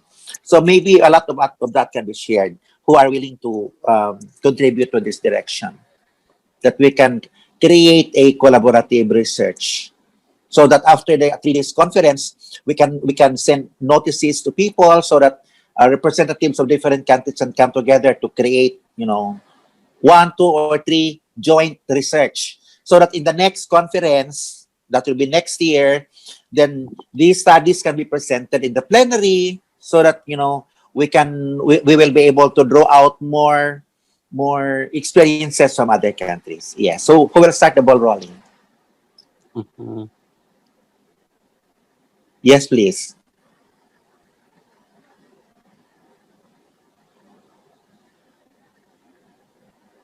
Who would like to talk? Who Professor would like to Leung, join? Yes, please. Professor Leung, you came to your idea to explain to us. Sorry. Okay. Actually, I think to create such a community, I think it is really important collaboration across the different countries on this mentoring. I think this is very helpful, and it also helps to identify the theme for the next conference, and actually more Yes. importantly, how it actually benefits not just Cambodian but this community of educators. I'm supportive of this idea. Yes. Okay, thank you very much for that. That the theme of the conference next year could be the theme for research that is Yes. collaborated, so Yes. that our results can be the the working document for next year's conference. Mhm. All right, thank you very much for that. Okay, may we hear the voice of Thailand? If you are being represented here. Is there someone from Thailand? Yes. I would like to inform you also about the research funding. Now, Ministry of Education, Youth and Sport do a lot of effort to get the fund from the government to support the research activity. Now, the problem of the writing research proposal, because we are young expertise, not so much experience on writing a project proposal for funding to respond to the market need and so on. And government and ministry, we have a fund, but we could cooperation with all of you that have expertise on project proposal, and we write clearly our goal and result expectation to committee to evaluate and give fund. Yeah. Yeah, Okay. absolutely, Doctor. Absolutely. We will is to the using the government. We will preparing the document. Who are preparing document? Our as member writing to the who are to the preparing document. Or maybe I think so is to the our some professor join together each part of to the project, or we will request. That is key point. And then to the international funding, we will organize we will participation to some professor, and then to the writing the paper, they can use it completely, and then we will receiving as possible. Okay. Okay. So actually, I visualize it this way, that we can have a call for participation of representatives of the countries, and then we can group together via Zoom, and then we invite a facilitator for that workshop, so that we will be able to streamline the research agenda in the next 10 years. Okay, so if we can just limit the research agenda to only 5 or 3, and then from there we create one research proposal for each of the agenda, maybe 3 proposals, and then when it is with the idea that it can be worked out in the different countries, same methodology, same design, same instrument, but then every country will collect its own data, and then we put them together, and then we have a meta-analysis, so we can see how it is. Because as it is now, I understand there have been many studies being presented, but these are community experiences and then country experiences, and we are not able to see the larger picture. So by working together, we can just have probably at the start 3 proposals. That's good enough to start. And then as we gain momentum, we can create more. And for good ideas, in my experience, there are always good funders. As long as ideas are very good, there will always be good funders for this. Okay, so I think that is an acceptable idea. We can flesh out the details later. All right, that will be very, very good. Okay, and then another one has to do with this one. This is something very, very important. If we can look at the country organizations, because when we talked with the Philippine delegation, because I always talk with them every day to prepare them every day that we cannot be late because we need to shine. We do not want to embarrass our country. We want to give our best. So we are always, we always work together. And we thought that after the conference, if we can create the Philippine Society for Mentoring and Coaching, and then from there, we are going to segment it into basic education, higher education, and then research and some others, because there are many spheres for mentoring, right? All right. So mentoring teachers, mentoring deans, mentoring who, and then together we can create one organization in which we can have, we will use the organization for the collaborations for the other countries. So if we can have like a Korean association for mentoring, a Singaporean association for mentoring and things like that, so we will be in a better position to utilize our human and logistical resources. And for that, we can create an Asian Federation, and probably we can put the Asian Federation in GPRC or in Cambodia. And then because, mentoring starts there, and then all the rest will follow. Because when we are organized, there are so many things that can be done. All right? Yeah. For example, we are looking forward in the first quarter of the year, we can have the organization plus introduction to mentoring. Maybe it can be a day or two. And then the important things that we learned from here in the 3 days, we will be able to feed that to our countrymen in the Philippines, so that they will be able also to get nourished from the minutes of the discussion here. And so that what we want that to happen is there will be a program of work, okay, per country, and then we can identify maybe just three teams that we can work together, and then so that in the next conference we can have a Korean report, the Philippine report, and then the Japanese report, and things like that, right? And then along agreed common lines, just three, so that it cannot be too many. And then that is good. And then what will happen a year after, you see? Because one of the things that is sad about is that so much attention and research has been done on teachers, yes, on learners, but not on mentors. In the Philippines, mentoring is not a genre for research. That is why we could not produce papers about mentoring, because we don't have mentoring research, because we don't have that agenda. Okay, but teaching and learning, yes. Blended learning, yes. But mentoring, no. So maybe this is one area where we look at the nourishing of the very important agent that will capacitate learners and teachers, and that's the mentors.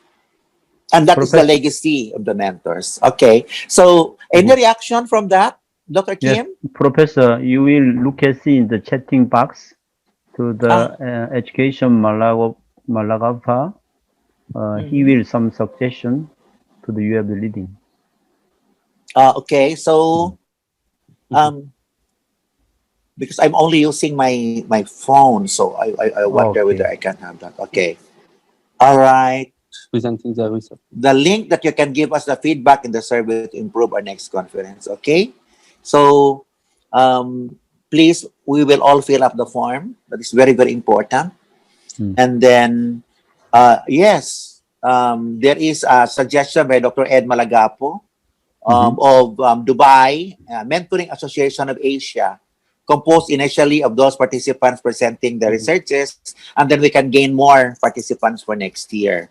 All right. So I think this is a way to start. You know, we organize and then we create a vision of the future, and then we create sustaining programs, and then we create shared country experiences, and that is the way to go. Okay, we will issue the template to first time the Philippines, second time in Korea. I will do that. Yes. And then third is to the which places we have to inform. So we will do preparing. And then topic is to the step by step. Yes. First time you will organize. You are the as a member, so you are started. Second time I will to the receiving, and then third is another countries. We will like this per years for 1, 2, or 3 times or 4 times. What? How many times is to the more better? As of now, it's difficult to determine, but I think after today we can create series of meetings and discussions to flesh out all of this. What is important is that we have a collective vision that, along 3 or 4 agenda, we can work together and then off we go. Okay. All right. Yeah. As for an Asian Federation on associations, I will send you a document this evening, because I've already drafted some ideas on an association about mentoring. So, but it's a very rough draft. Good. Thank you. You are enduring, Mr. Kowalski. Every day working.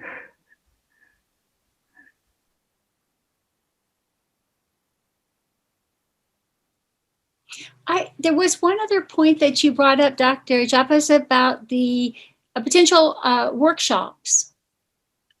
He's disappeared. I don't know. But he also had a conversation about having next year some working groups related to specific subtopics, because he's moving forward with some projects that he has. So I put it out there. He's not here to respond, but that's in the slides and the subtext in the slide deck. So I guess that's a point that's also up for consideration.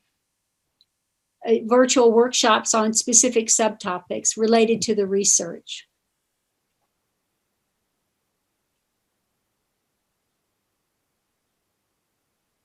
Dr. Chenroth, Professor Chenroth, we have one other thing.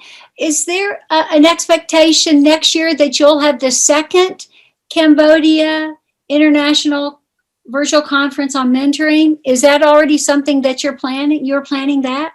So there'll be two separate conferences in next year, a Mentoring Association of Asia and also a Cambodia second virtual conference on mentoring educators. I'm just wondering if we're at cross we will discussion more detail on IPC meeting on 3rd December at 7 p.m. in Phnom Penh time. Yeah, we will discuss much more detail. Yeah. 30, yeah. Okay. We have plan, yeah. We have plan, but extend to Asian big vision over my capacity. The Cambodian second international virtual conference will be happen next year. Yeah. Yes. Personally, I feel that our initiatives for collaboration will be headquartered in Cambodia. All right, so that in the second conference, we have something to present there, and then the movement, so that we will not create 2 different movements. So just one. So it will be headed in Cambodia, and then our initiatives will be to support that. We will continue to support the initiatives of Cambodia. Okay, so Dr. Katherine, would you like to say something more? I think we've covered all of the discussion topics that you wanted to cover. And there was one other thing which you had mentioned, and that was potentially workshops in January or working groups that isn't necessarily a long-term research plan, but that meet short-term goals. Yes. Just that we'll be able to break through. Yes. Yes. So what is important? So we start small and then quick and then fast and then we increase our capacity as we move along. All right. So for example, we are thinking that by January we will be done with the Securities and Exchange Commission, so that our organization will not be illegal. So it will become recognized by the government, and then after that we can create some kind of a workshop for defining the streams for the cooperation in conjunction also with the other countries. So which means that if Korea will do something, then it will also invite participation from other countries. If the Philippines will do something, it will not be exclusive for the Philippines, but we will also be getting participants coming from the other countries. And then if Cambodia will do something, we'll also do that, so that it is generated with the idea that the headquarters will be in Cambodia, and the Asian Mentoring Resource Center could be in Cambodia. All right, and then we support that initiative. We do not want to take that out. Okay, the reason why we will have country organization in support of that initiative, because we would like Cambodia to succeed, and along with the success, we will also be part of that. And there was one other topic which might tie in with your January workshops in terms of just the conversation we had yesterday, is getting the documents for the Coursera, and whether it's in Coursera or if it's in a separate unit, having it all be open education resource, free, no charge. So there's no revenue stream coming from it for third world countries, because that means any teacher across Cambodia could use it across Philippines, because as soon as you put a charge on it, you've left out the rural educators. You can make a two-tier system. You could have the gold standard one with all the bells and whistles and get fancy licenses and charge for that. But, because everybody wants to make money. But I would say the first course should be open education resources, that the commitment from everybody contributes, that there's no charge. So for developing countries, it should be open resource for developing countries. Yes, right. Open so resource. So it's got a Creative Commons license, so there's no charge. Online, free to anybody. You can sign up. Now you could put a charge on having an individual license or an individual credit at your university given. That could be a separate funding stream. Student could take it, but it doesn't get recognized. You can charge them there, but the access should be free, I think. Yes. That was our conversation yesterday, I thought. So I thought I'd bring that up. Yes. And with NGPRC, and then plus our colleagues in Cambodia, both foreign and locals, that can be designed, because you see, there are limits to participation. Like there are 25 scholars in GPRC at a given time. But when you can also have it online, you will also be spreading the word and nourishing other people. Because to create an ecology, we cannot just prepare 3 tall trees. We will also create new plants so that they will become trees. And then when the trees will be many, the birds, the insects, all of these animals will come to populate the ecology. And that will be very, very good. When we have different starting points, others may start small, big, or medium, but the point is that the movement is there, and it has to grow. It is something that we want to see growing even after we are in active service, right? Okay, so I think this is wonderful. So at this point, we would like to ask the participation of everyone. We will give you also, just like what Dr. Kim said, 1 minute to say your piece, so that you will be able to contribute also in this covenant of defining the future for mentoring in Asia with our mother headquarters in Cambodia. All right. Okay. Yes. First of all, we are based in Cambodia. Second, and then to the next step, how was to be continuing and to the sustainable to contribute. That is to the international co-relationship. Third is to the we will was making is the budget. How was the budget to be continuing? Is completed is very important. And then some part is the participation is volunteer. Some part is we needed in the some little bit at the least some kind of to the transfer fee like this we will support it. And then is the more good to a higher to level of to the professor participation, and then they will sometimes is to the more to the give to they have to the idea is more better. Okay, first time to Professor Genaro, you are the organizer. I will the supporting to the second time. Thank you. Okay, thank you. Any other members of the round table who would like to say his or her piece, please, Well, to summarize our session? Yes, sir. I think I will need time to process all these big and interesting projects that you have mentioned. And probably an association on mentoring and a federation will be necessary to, organize the whole thing. So I think it's a priority to get an organization in order to process all these different projects. Yes. Okay. Okay. Anyone else who would like to talk? The participant have the question, especially principal of new generation school. They join, maybe they have some question related with established international cooperation, because new generation school, they are ready to cooperate with all kinds to develop the quality of education. Moderator could pick up the question and give to the member of roundtable to answer some question very priority. The rest question we will answer by email, by on the website. Yeah, click pick through 2 or 3 question to all our member to answer the question. Yeah, especially principal from new generation school, please. Ed Malagapo has a question. If you could unmute yourself, please. Does the moderator have to unmute you?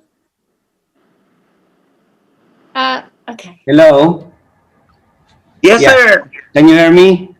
Yes. Yes. Okay. Our representative from Dubai in the Middle East. Yes. All right. Okay. Thank you very much for this wonderful proceedings. I just want to contribute with regards to the organization of this Mentoring Association of Asia. First is that we should use the so-called strategic management approach. Can we use this first is the vision and mission of this association, and then go through the objective, then the goals and strategies, in order for us to be systematic? Yes. I can help you on that. Perfect. That's my field. So you should be present in the organizational meeting in January. All right. Okay. No problem. No problem. We will send the notices to our participants. Thank you. That's right. good. Thank you so much. Yes. See.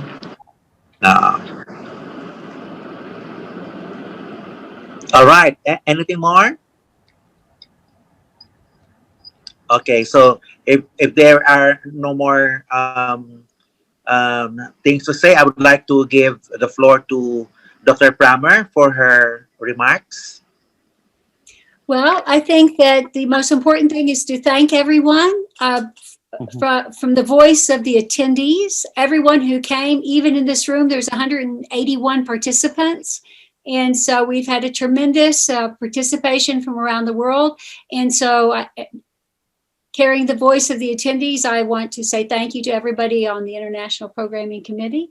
That has to be said. And then also to all of the attendees who are in the room, all 181 of you. We look forward to hearing from you how we can better meet your needs. So our role is really only to make education better in Asia, and you as the educators in the classroom need to express to us how we can better meet your needs. So you have an important voice in this conversation too. And I would suggest that maybe you use Dr. Genaro Japos's online form and let that be a means of communicating and asking for resources. So if you need something, then perhaps, we give you a voice in this professional learning community. And I think that those are the most important things to say. And then to thank all the moderators who have done an amazing job with all of the last minute changes. When you organize something on such short notice, there are so many changes. It's a moving target. And to be able to patiently follow that moving target and get everything implemented took a lot of patience and skill. And you got through it. And I think that was very impressive. And so we have to give great recognition to them. And so those are, I think, the most important things. So, and I'm seeing in the chat box, we must all fill out that feedback form. And so thank you very much. Okay, so for my concluding part, let me say at this point that the 3D conference is sure a success, but the measure of its genuine success is what happens after the conference. When we still meet together, discuss more issues, and then volunteer ourselves towards something that is larger than our persons, which can last longer than our personal lifetime. That is beautiful. That is beautiful. And that's the way to go. So I leave you with two metaphors. One is that we can be like the sun, that whoever catches our rays, their leaves will turn green and they can manufacture food. Okay? And then we can be like the firefly. It has light stored in its wings. But unless the wings are in motion, it cannot produce light. And even if the wings are in motion, if it is not in the middle of the night, we cannot see the majesty of its luminescence. So unless we put our ideas, our heart into motion, we can create something of a better world, something that cannot be done only by politicians, but can be done by simple people who are like us. We are miracle workers today, always, and tomorrow. Thank you. Thank you. Okay. Okay, thank you so much, both fourth of the co-chairs and the panelists that share ideas and experience about international cooperation. Yeah, cooperation plays an important role for sharing ideas for intertwined relationship between community members. We have the same goal as education, that we can reform education, improve our education in the developing communities. Thank you so much for giving us a lot of experience and knowledge, and then we'll try to grab all of them to share with our colleagues and in our new generation that, we can go together for a long journey for developing the whole countries and the whole community. Thank you so much. Okay. So actually, participants, your excellencies, and honorable guest speakers and scholars on roundtable discussion. So thank you so much. And then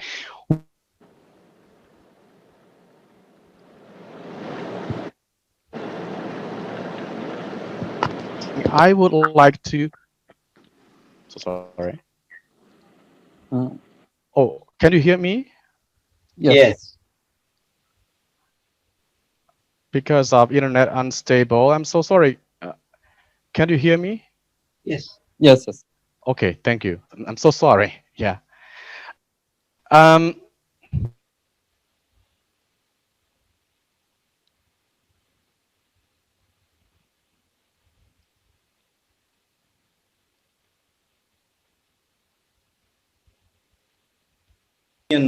Because of internet connection unstable. I'm so sorry.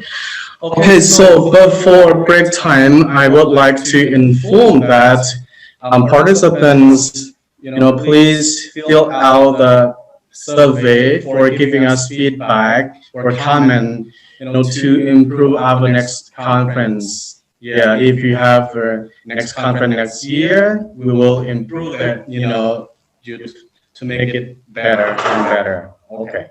So don't forget to fill out the survey for giving us feedback, comment to improve our next conference. Thank you so much. So yes, please have a short break before closing ceremony. Yeah, thank you.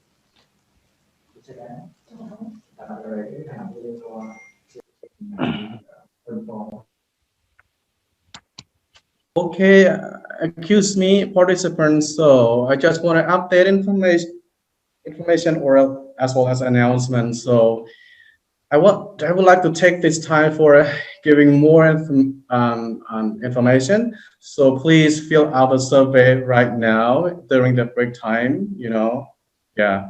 So it's important that you give us feedback or comment.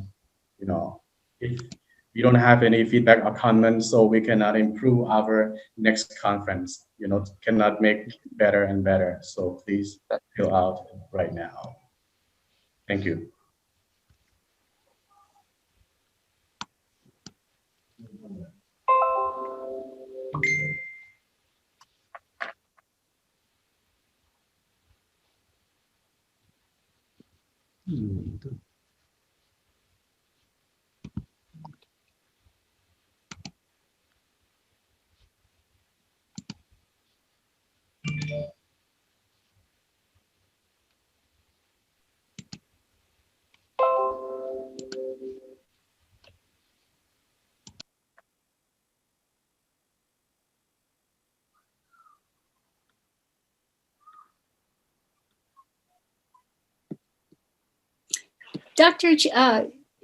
Professor Chan had a request that the principal of the New Generation School speak, and he just entered the room. So Sam Kamsam just entered. And did you want to say anything? There was a request by Professor Chanroth to have him speak, and he's just entered the room. Perhaps not. Okay, so we gave Sam Kamsan the opportunity to speak and make any requests? No, okay, okay.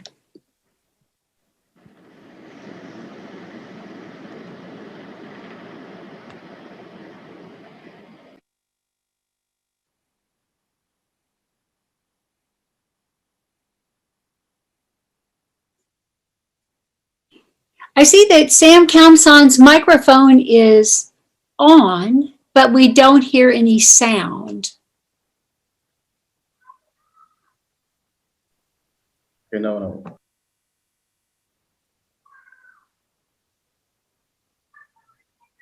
Okay, so I guess we're good. So that's all.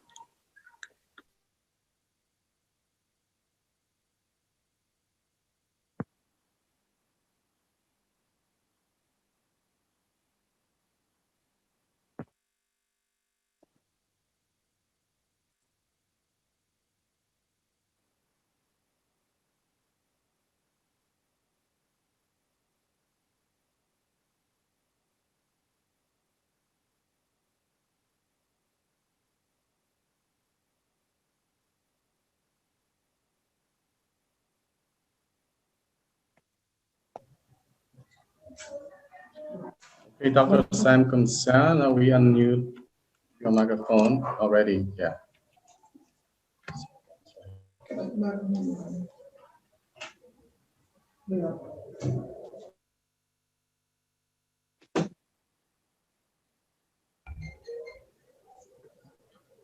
Hello, Dr. Sam Kamsan. So we have unmuted your microphone. Okay, please unmute yourself.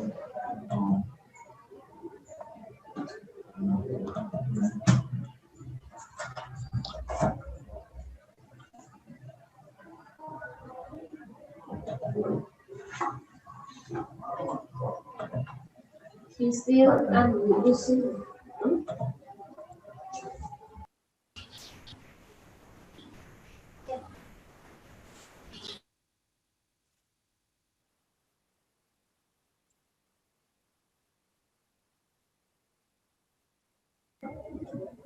Hello, Mr. Sam Krasan. Yeah, we have unmuted your microphone. Okay, so you can unmute yourself. Oh, great. Now it's unmute already. I'm so sorry I cannot catch everything this afternoon because we have many work. So I'm very pleased to join this time.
Okay, good afternoon, everyone. Since our conference is about to close, so I would like to announce all the participants to remain in our Zoom conference so that we can, end our event successfully. Thank you for your patience and thank you for your time to attend our conference during the 3 days. Hopefully, all the participants have learned a lot from various speakers around the world with different contents, different, research findings and so on. So let's welcome back again. This is the last day of our conference. So we do hope that all the participants have benefited from the content of the presentation and the discussions. We also believe that all the honorable speakers enjoy contributing knowledge, experience, and research findings with participants across the globe, particularly the participants in Cambodia. To close the event, I would like to invite Dr. Somara to present a short report of the 3-day conference. Please welcome. Thank you. Okay, thank you very much for inviting me. Okay, so good afternoon, all professor, ladies and gentlemen, His Excellency, okay, who participated in this wonderful conference, just based on the Cambodia First International Conference on Mentoring Educator. And now, okay, just my turn to review and report you briefly regarding to our conference that I just ran for 3 days from 21st until today, just 23rd, at the end of this part. And regarding to the time frame, since we just have different speakers from different country, like 70 speakers from 17 different countries around the world. That's why our conference conducted from 7 o'clock until 6:30 something at night.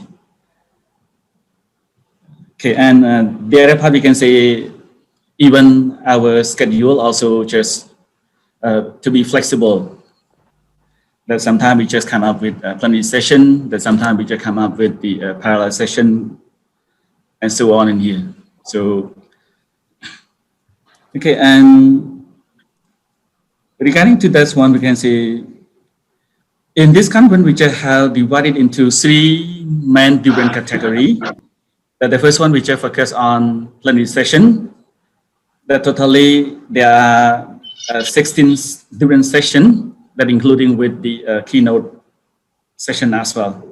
And the second one, we just focus on parallel session, that there are totally 55 sessions. That in there is special session in parallel session, which focus on panel discussion about mentoring, that we just conducted privately with our graduated mentor, that they which want to discuss about what they have done so far during their job after they graduated from NGPRC, and the challenges that they face during the COVID-19 in here. And one last category that recently finished, that we focus on roundtable discussion, that we have 2 different roundtable discussion. That the first one to focus on the international cooperation, and the second one.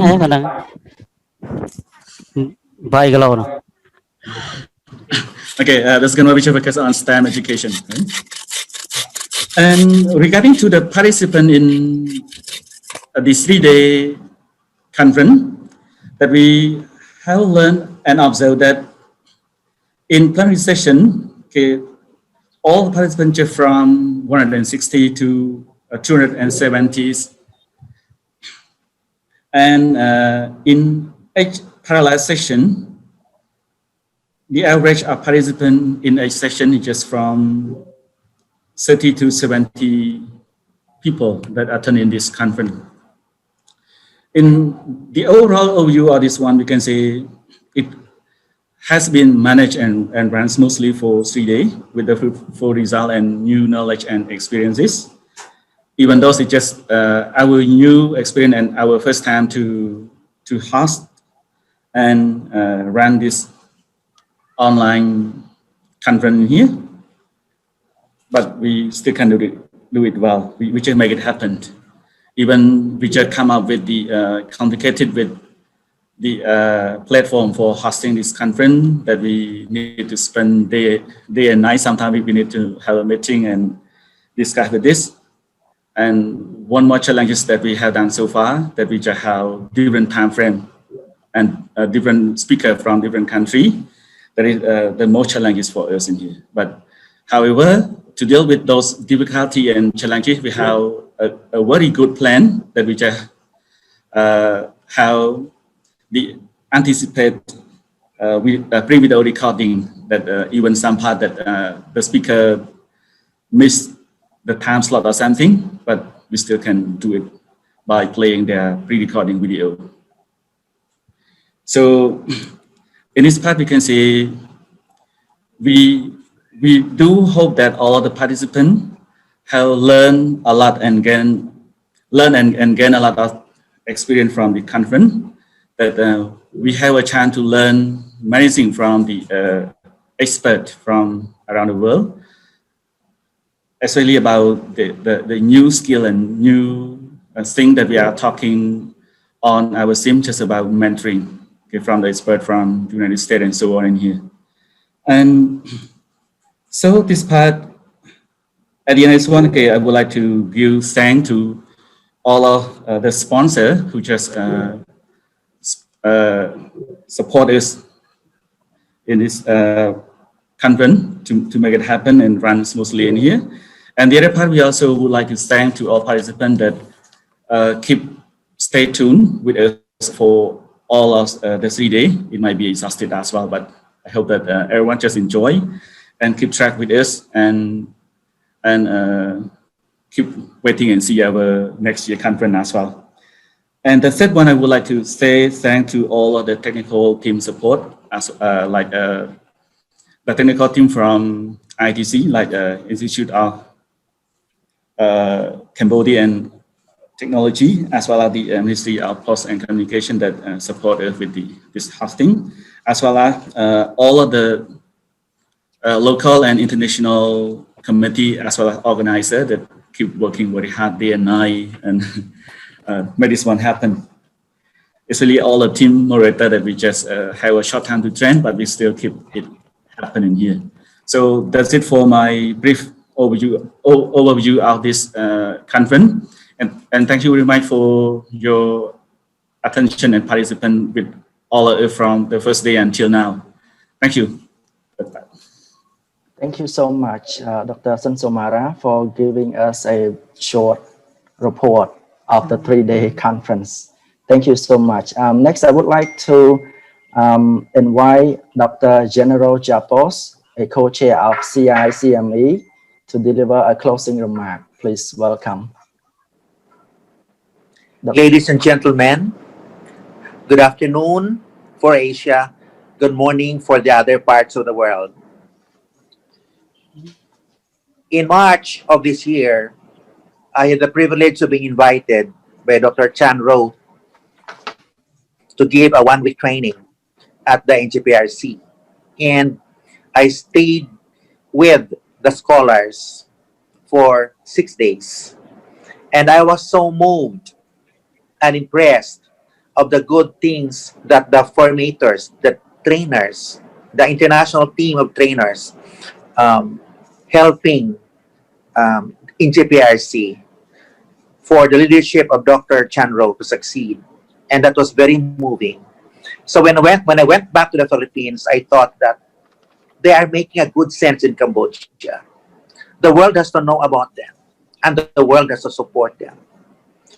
In our respective countries, I know we are saddled with centuries-old educational problems. But deep in our heart and inside our mind is that feeling that we want something that is more beautiful than what we actually have. And that is our vision of a more empowering education for all our learners. Because unless they are educated well, they cannot have a better chance at life and a positive contribution to society. And it is along this line that we come here today to affirm that there is such a thing as dreams coming true. And that from our conception of how we can make education better, we can actually create bridges. We can set aside differences of our nationalities and think just as one, global educators who are primarily responsible for making this place a better one. And so mentors are the forces behind these initiatives of teachers and learners. So this is a very, very important one. And if I have to look back at our meetings that start in time from 7 o'clock even up to 10. All of us are busy, all of our meetings are well attended, and everybody contributed. All right. We have independence of thought. We had disagreements because we wanted to agree on something much, much better. And so we came up with this. So I would like to thank the organizer, particularly the head of the team, okay, Dr. Roath, and of course, our mentor from Canada, Dr. Jen Francois, as well as, Dr. Stanislas of the NGPRC, and our very patient but fast-moving secretary, Dr. Prammer.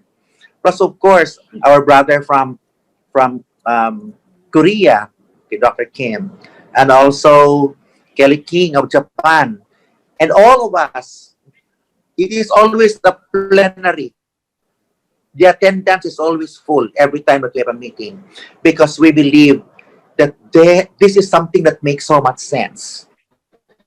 So much sense that we want to see success in our own lifetime. And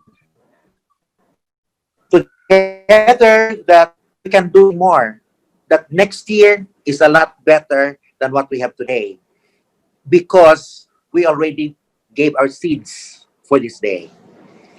So I would challenge each one of us to continue supporting a good movement because the unsung heroes of our time, the mentors, are really given the pedestal that they also deserving of our support. So from the bottom of our hearts, collectively we say that united we stand, divided we fall. If I put our heart in conjunction with the mind into mentoring and make it succeed, then no other hindrances can stifle our way. Thank you. Thank you so much, Dr. Genaro Japos, for your meaningful and wonderful closing remarks to all our participants as well as the organizing committees, both local and international. Without their efforts, our conference would not happen today. Thank you so much.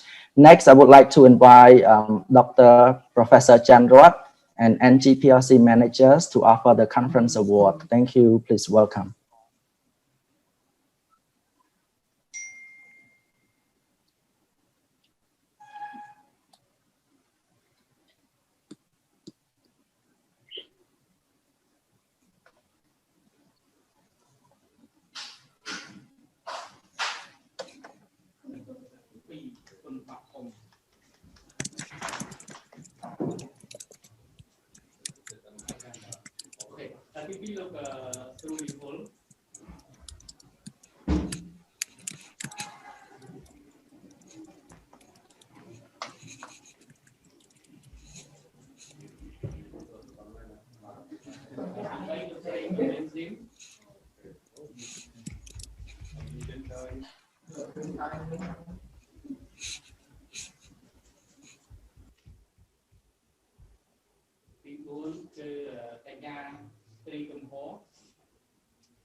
certificate online ហើយសម្រាប់ organizer យើងនឹងចែកជូននៅថ្ងៃស្អែកម៉ោង 8 កន្លះបាទអញ្ចឹងសូមអធិស្ឋានដោយសារទីកន្លែងវា space តូចអត់អាចជួយមកបានជុំគ្នាបានពីការពិសេសចិត្តដល់អ្នកស្រាវជ្រាវវ័យក្មេងដែលបានខិតខំប្រមូលបញ្ញាញាណគឺបទបង្ហាញនៅក្នុងសន្និសីទអន្តរជាតិនេះអញ្ចឹងជាការលើកទឹកចិត្តដើម្បីជំរុញការងារស្រាវជ្រាវនៅក្នុងវិស័យអប់រំអញ្ចឹងសូមអរគុណ Thank you so much.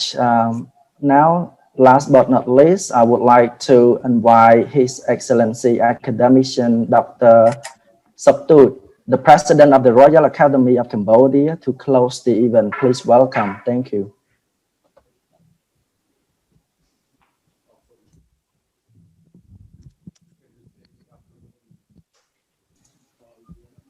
I'm sorry, Doctor, we could not hear your sound. Please, the technical team, please make it work. We cannot hear the sound.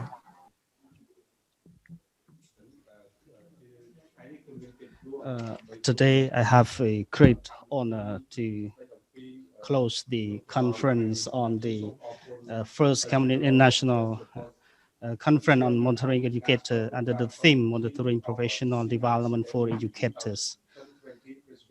And I would like to present my sincere thanks to Professor which of the Cambodia International Program Committee CICME 2020, President of Asia Society of Teacher Research Agency, Dr. Catherine, Secretary of CICME 2020, Leaders Cambodia STEM Excellent.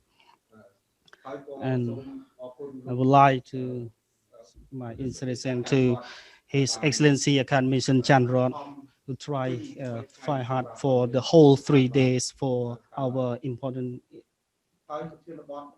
international conference, and also he's also the chairman of our first conference at that time.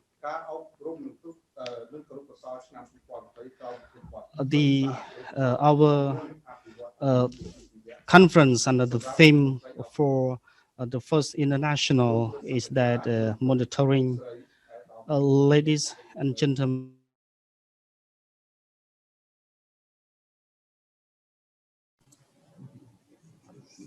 I'm sorry, it seems to have the connection problem from the Royal Academy of Cambodia.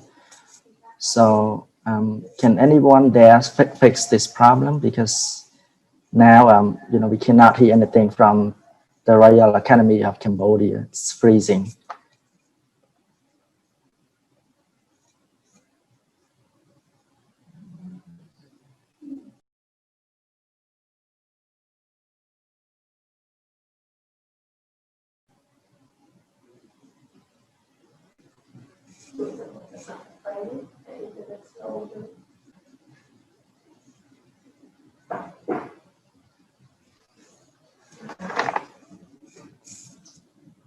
I think because of the technical problem, now we still have Dr. Katherine Prammer. Do you have anything to say to our participants for the closing remark? Well, I would like to thank, first of all the moderators for doing such an amazing job with managing all of the last minute changes. Many of the speakers, because we allowed them to join even last week, we're still submitting their documents. And we're so glad that they could participate, but it made your job much more complicated. So we very much appreciate the tremendous effort that was put forward by everybody, for the moderators and for Professor Chan Roth, and also for Jean-Francois, who expected to write a website just for the speakers, but then it ended up being the last one. So it's been a wonderful experience seeing everybody come together at the last minute. You think things are going to fail, and miraculously they succeed. And we've had a wonderful 3 days, and I just think that everybody should be applauded and feel a great sense of achievement at this wonderful goal. And I think I should also say thank you to the Royal Academy for supporting this, and to the Ministry of Education, Youth and Sport for supporting this. And I look forward to helping in any way I can. And I say good evening. That's all. Thank you, Dr. Prammer, for your very short but meaningful closing remark. We are very thankful for your, effort and your initiative in helping making this conference happen in Cambodia. We really appreciate your effort in communicating different scholars in the USA to contribute knowledge in terms of mentoring to Cambodians people, to gain more insight into the mentoring field in Cambodia. Thank you so much, Dr. Prammer, for your effort. Yeah. So for the speech from the Royal Academy of Cambodia, because of the electricity, it was cut off and just come back. So we will be back soon to the closing remark of Dr. Soptut. So I'm trying to reach out. Thank you.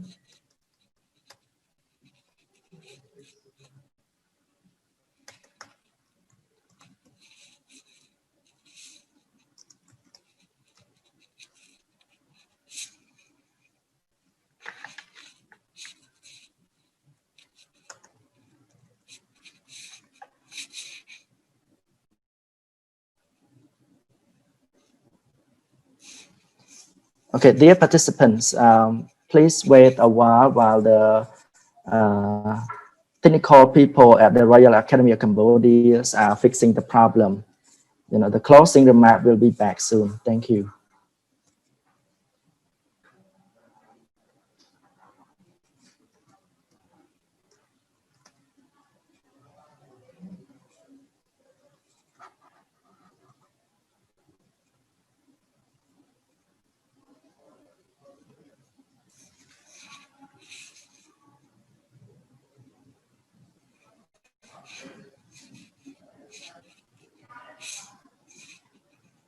Thank you for your patience. Now, Dr. Genaro is back. I think we will be able to see the screen of the Royal Academy of Cambodia very soon.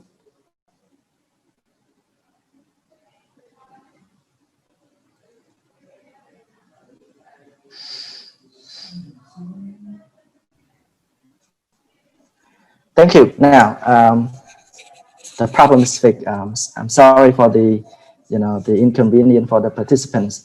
So once again, I would like to invite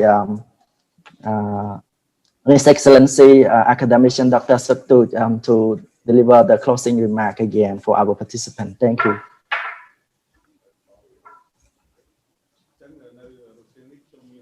This evening, I'm very delighted to be invited to join with all of you, ladies and gentlemen. And for all the under the theme mentoring, the professional development for educator, which is the 3 days for the conference under the first Cambodian under the theme monitoring professional development for educator, which is the 3 days from the 21st to 23rd December through the online with the Zoom cloud conference. I would like to express my appreciation and high evaluation to Professor, Dr. Excellency, ladies and gentlemen, development partners, sponsors, national, and the 70 speakers which present of their significant outcomes for all educators and contribute the review comments and the consultation through the raising of the questions, recommendation, and sharing knowledge and innovation for the full 3 days in terms of the promoting quality of the education through the modeling and professional developments for mentoring educators in Cambodia. Result obtained from the 3-day international conference, yes, they are really absolutely essential for application of the mentoring the careers and the better development for Cambodian mentoring educators. I firmly believe all the teachers will bring this knowledge that we gain from this conference into the action and share to the other researchers, and spontaneously as the other, the better improve the quality of the education in Cambodia.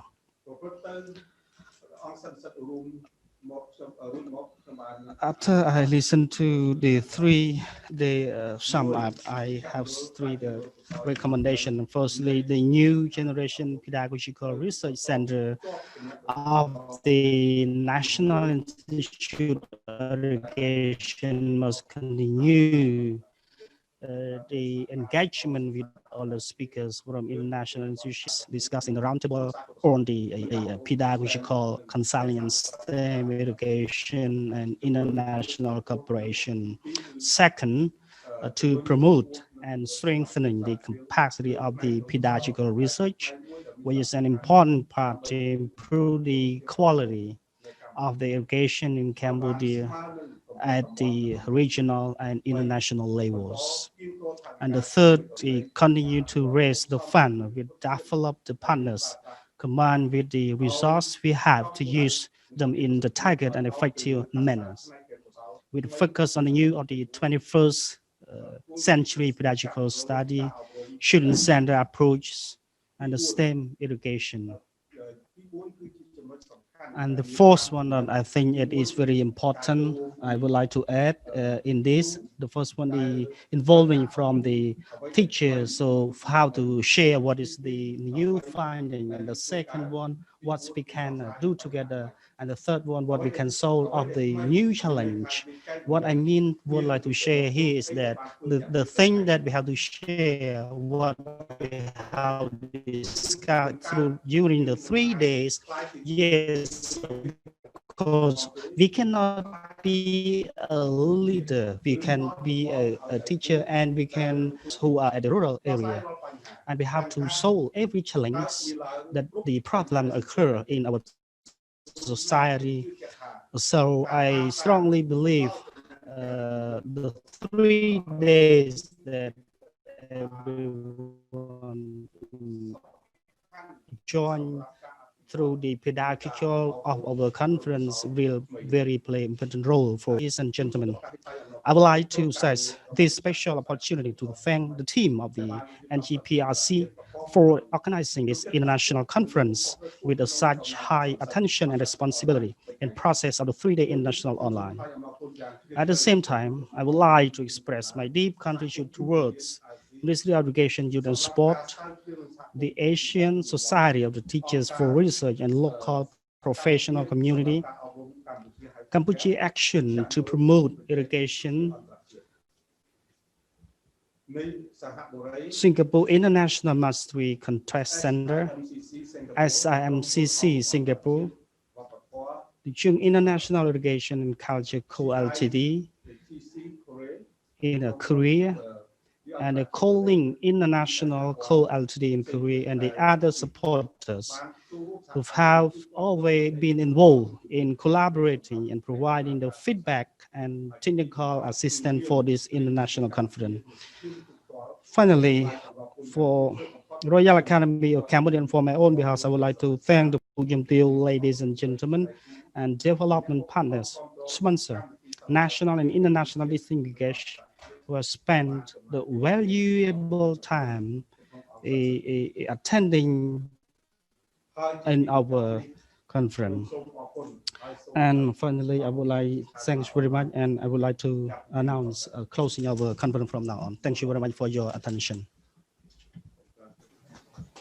Thank you very much, His Excellency Dr. Saktu, for the very nice closing remark to end our international conference on mentoring successfully. Thank you. I would like to say thank you to all the guest speakers, the international organizing committee, as well as the local organizing committees again, especially the moderators who are doing their best, to make this event happen. And I would like to say thank you to all the participants who are attending the conference for 3 days. Hopefully the content during the conference would benefit you a lot and serve your own purposes. Thank you so much. His Excellency, honorable speakers, distinguished guests, ladies and gentlemen, now I would like to invite you to show respect for the national anthem of Cambodia.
Thank you so much. This is the very end of our last day international conference. Let's say congratulations to our team. Congratulations to the New Generation Pedagogical Research Center who initiate this conference. And let's say congratulations to the international organizing committees. And let's say congratulations to the local organizing committees. Especially, I would like to say congratulations to our moderators who've done really great jobs to facilitate and to make this event happen. Thank you, and thank you so much. Hopefully we could see each other again next year for the second International Conference on Mentoring. Thank you.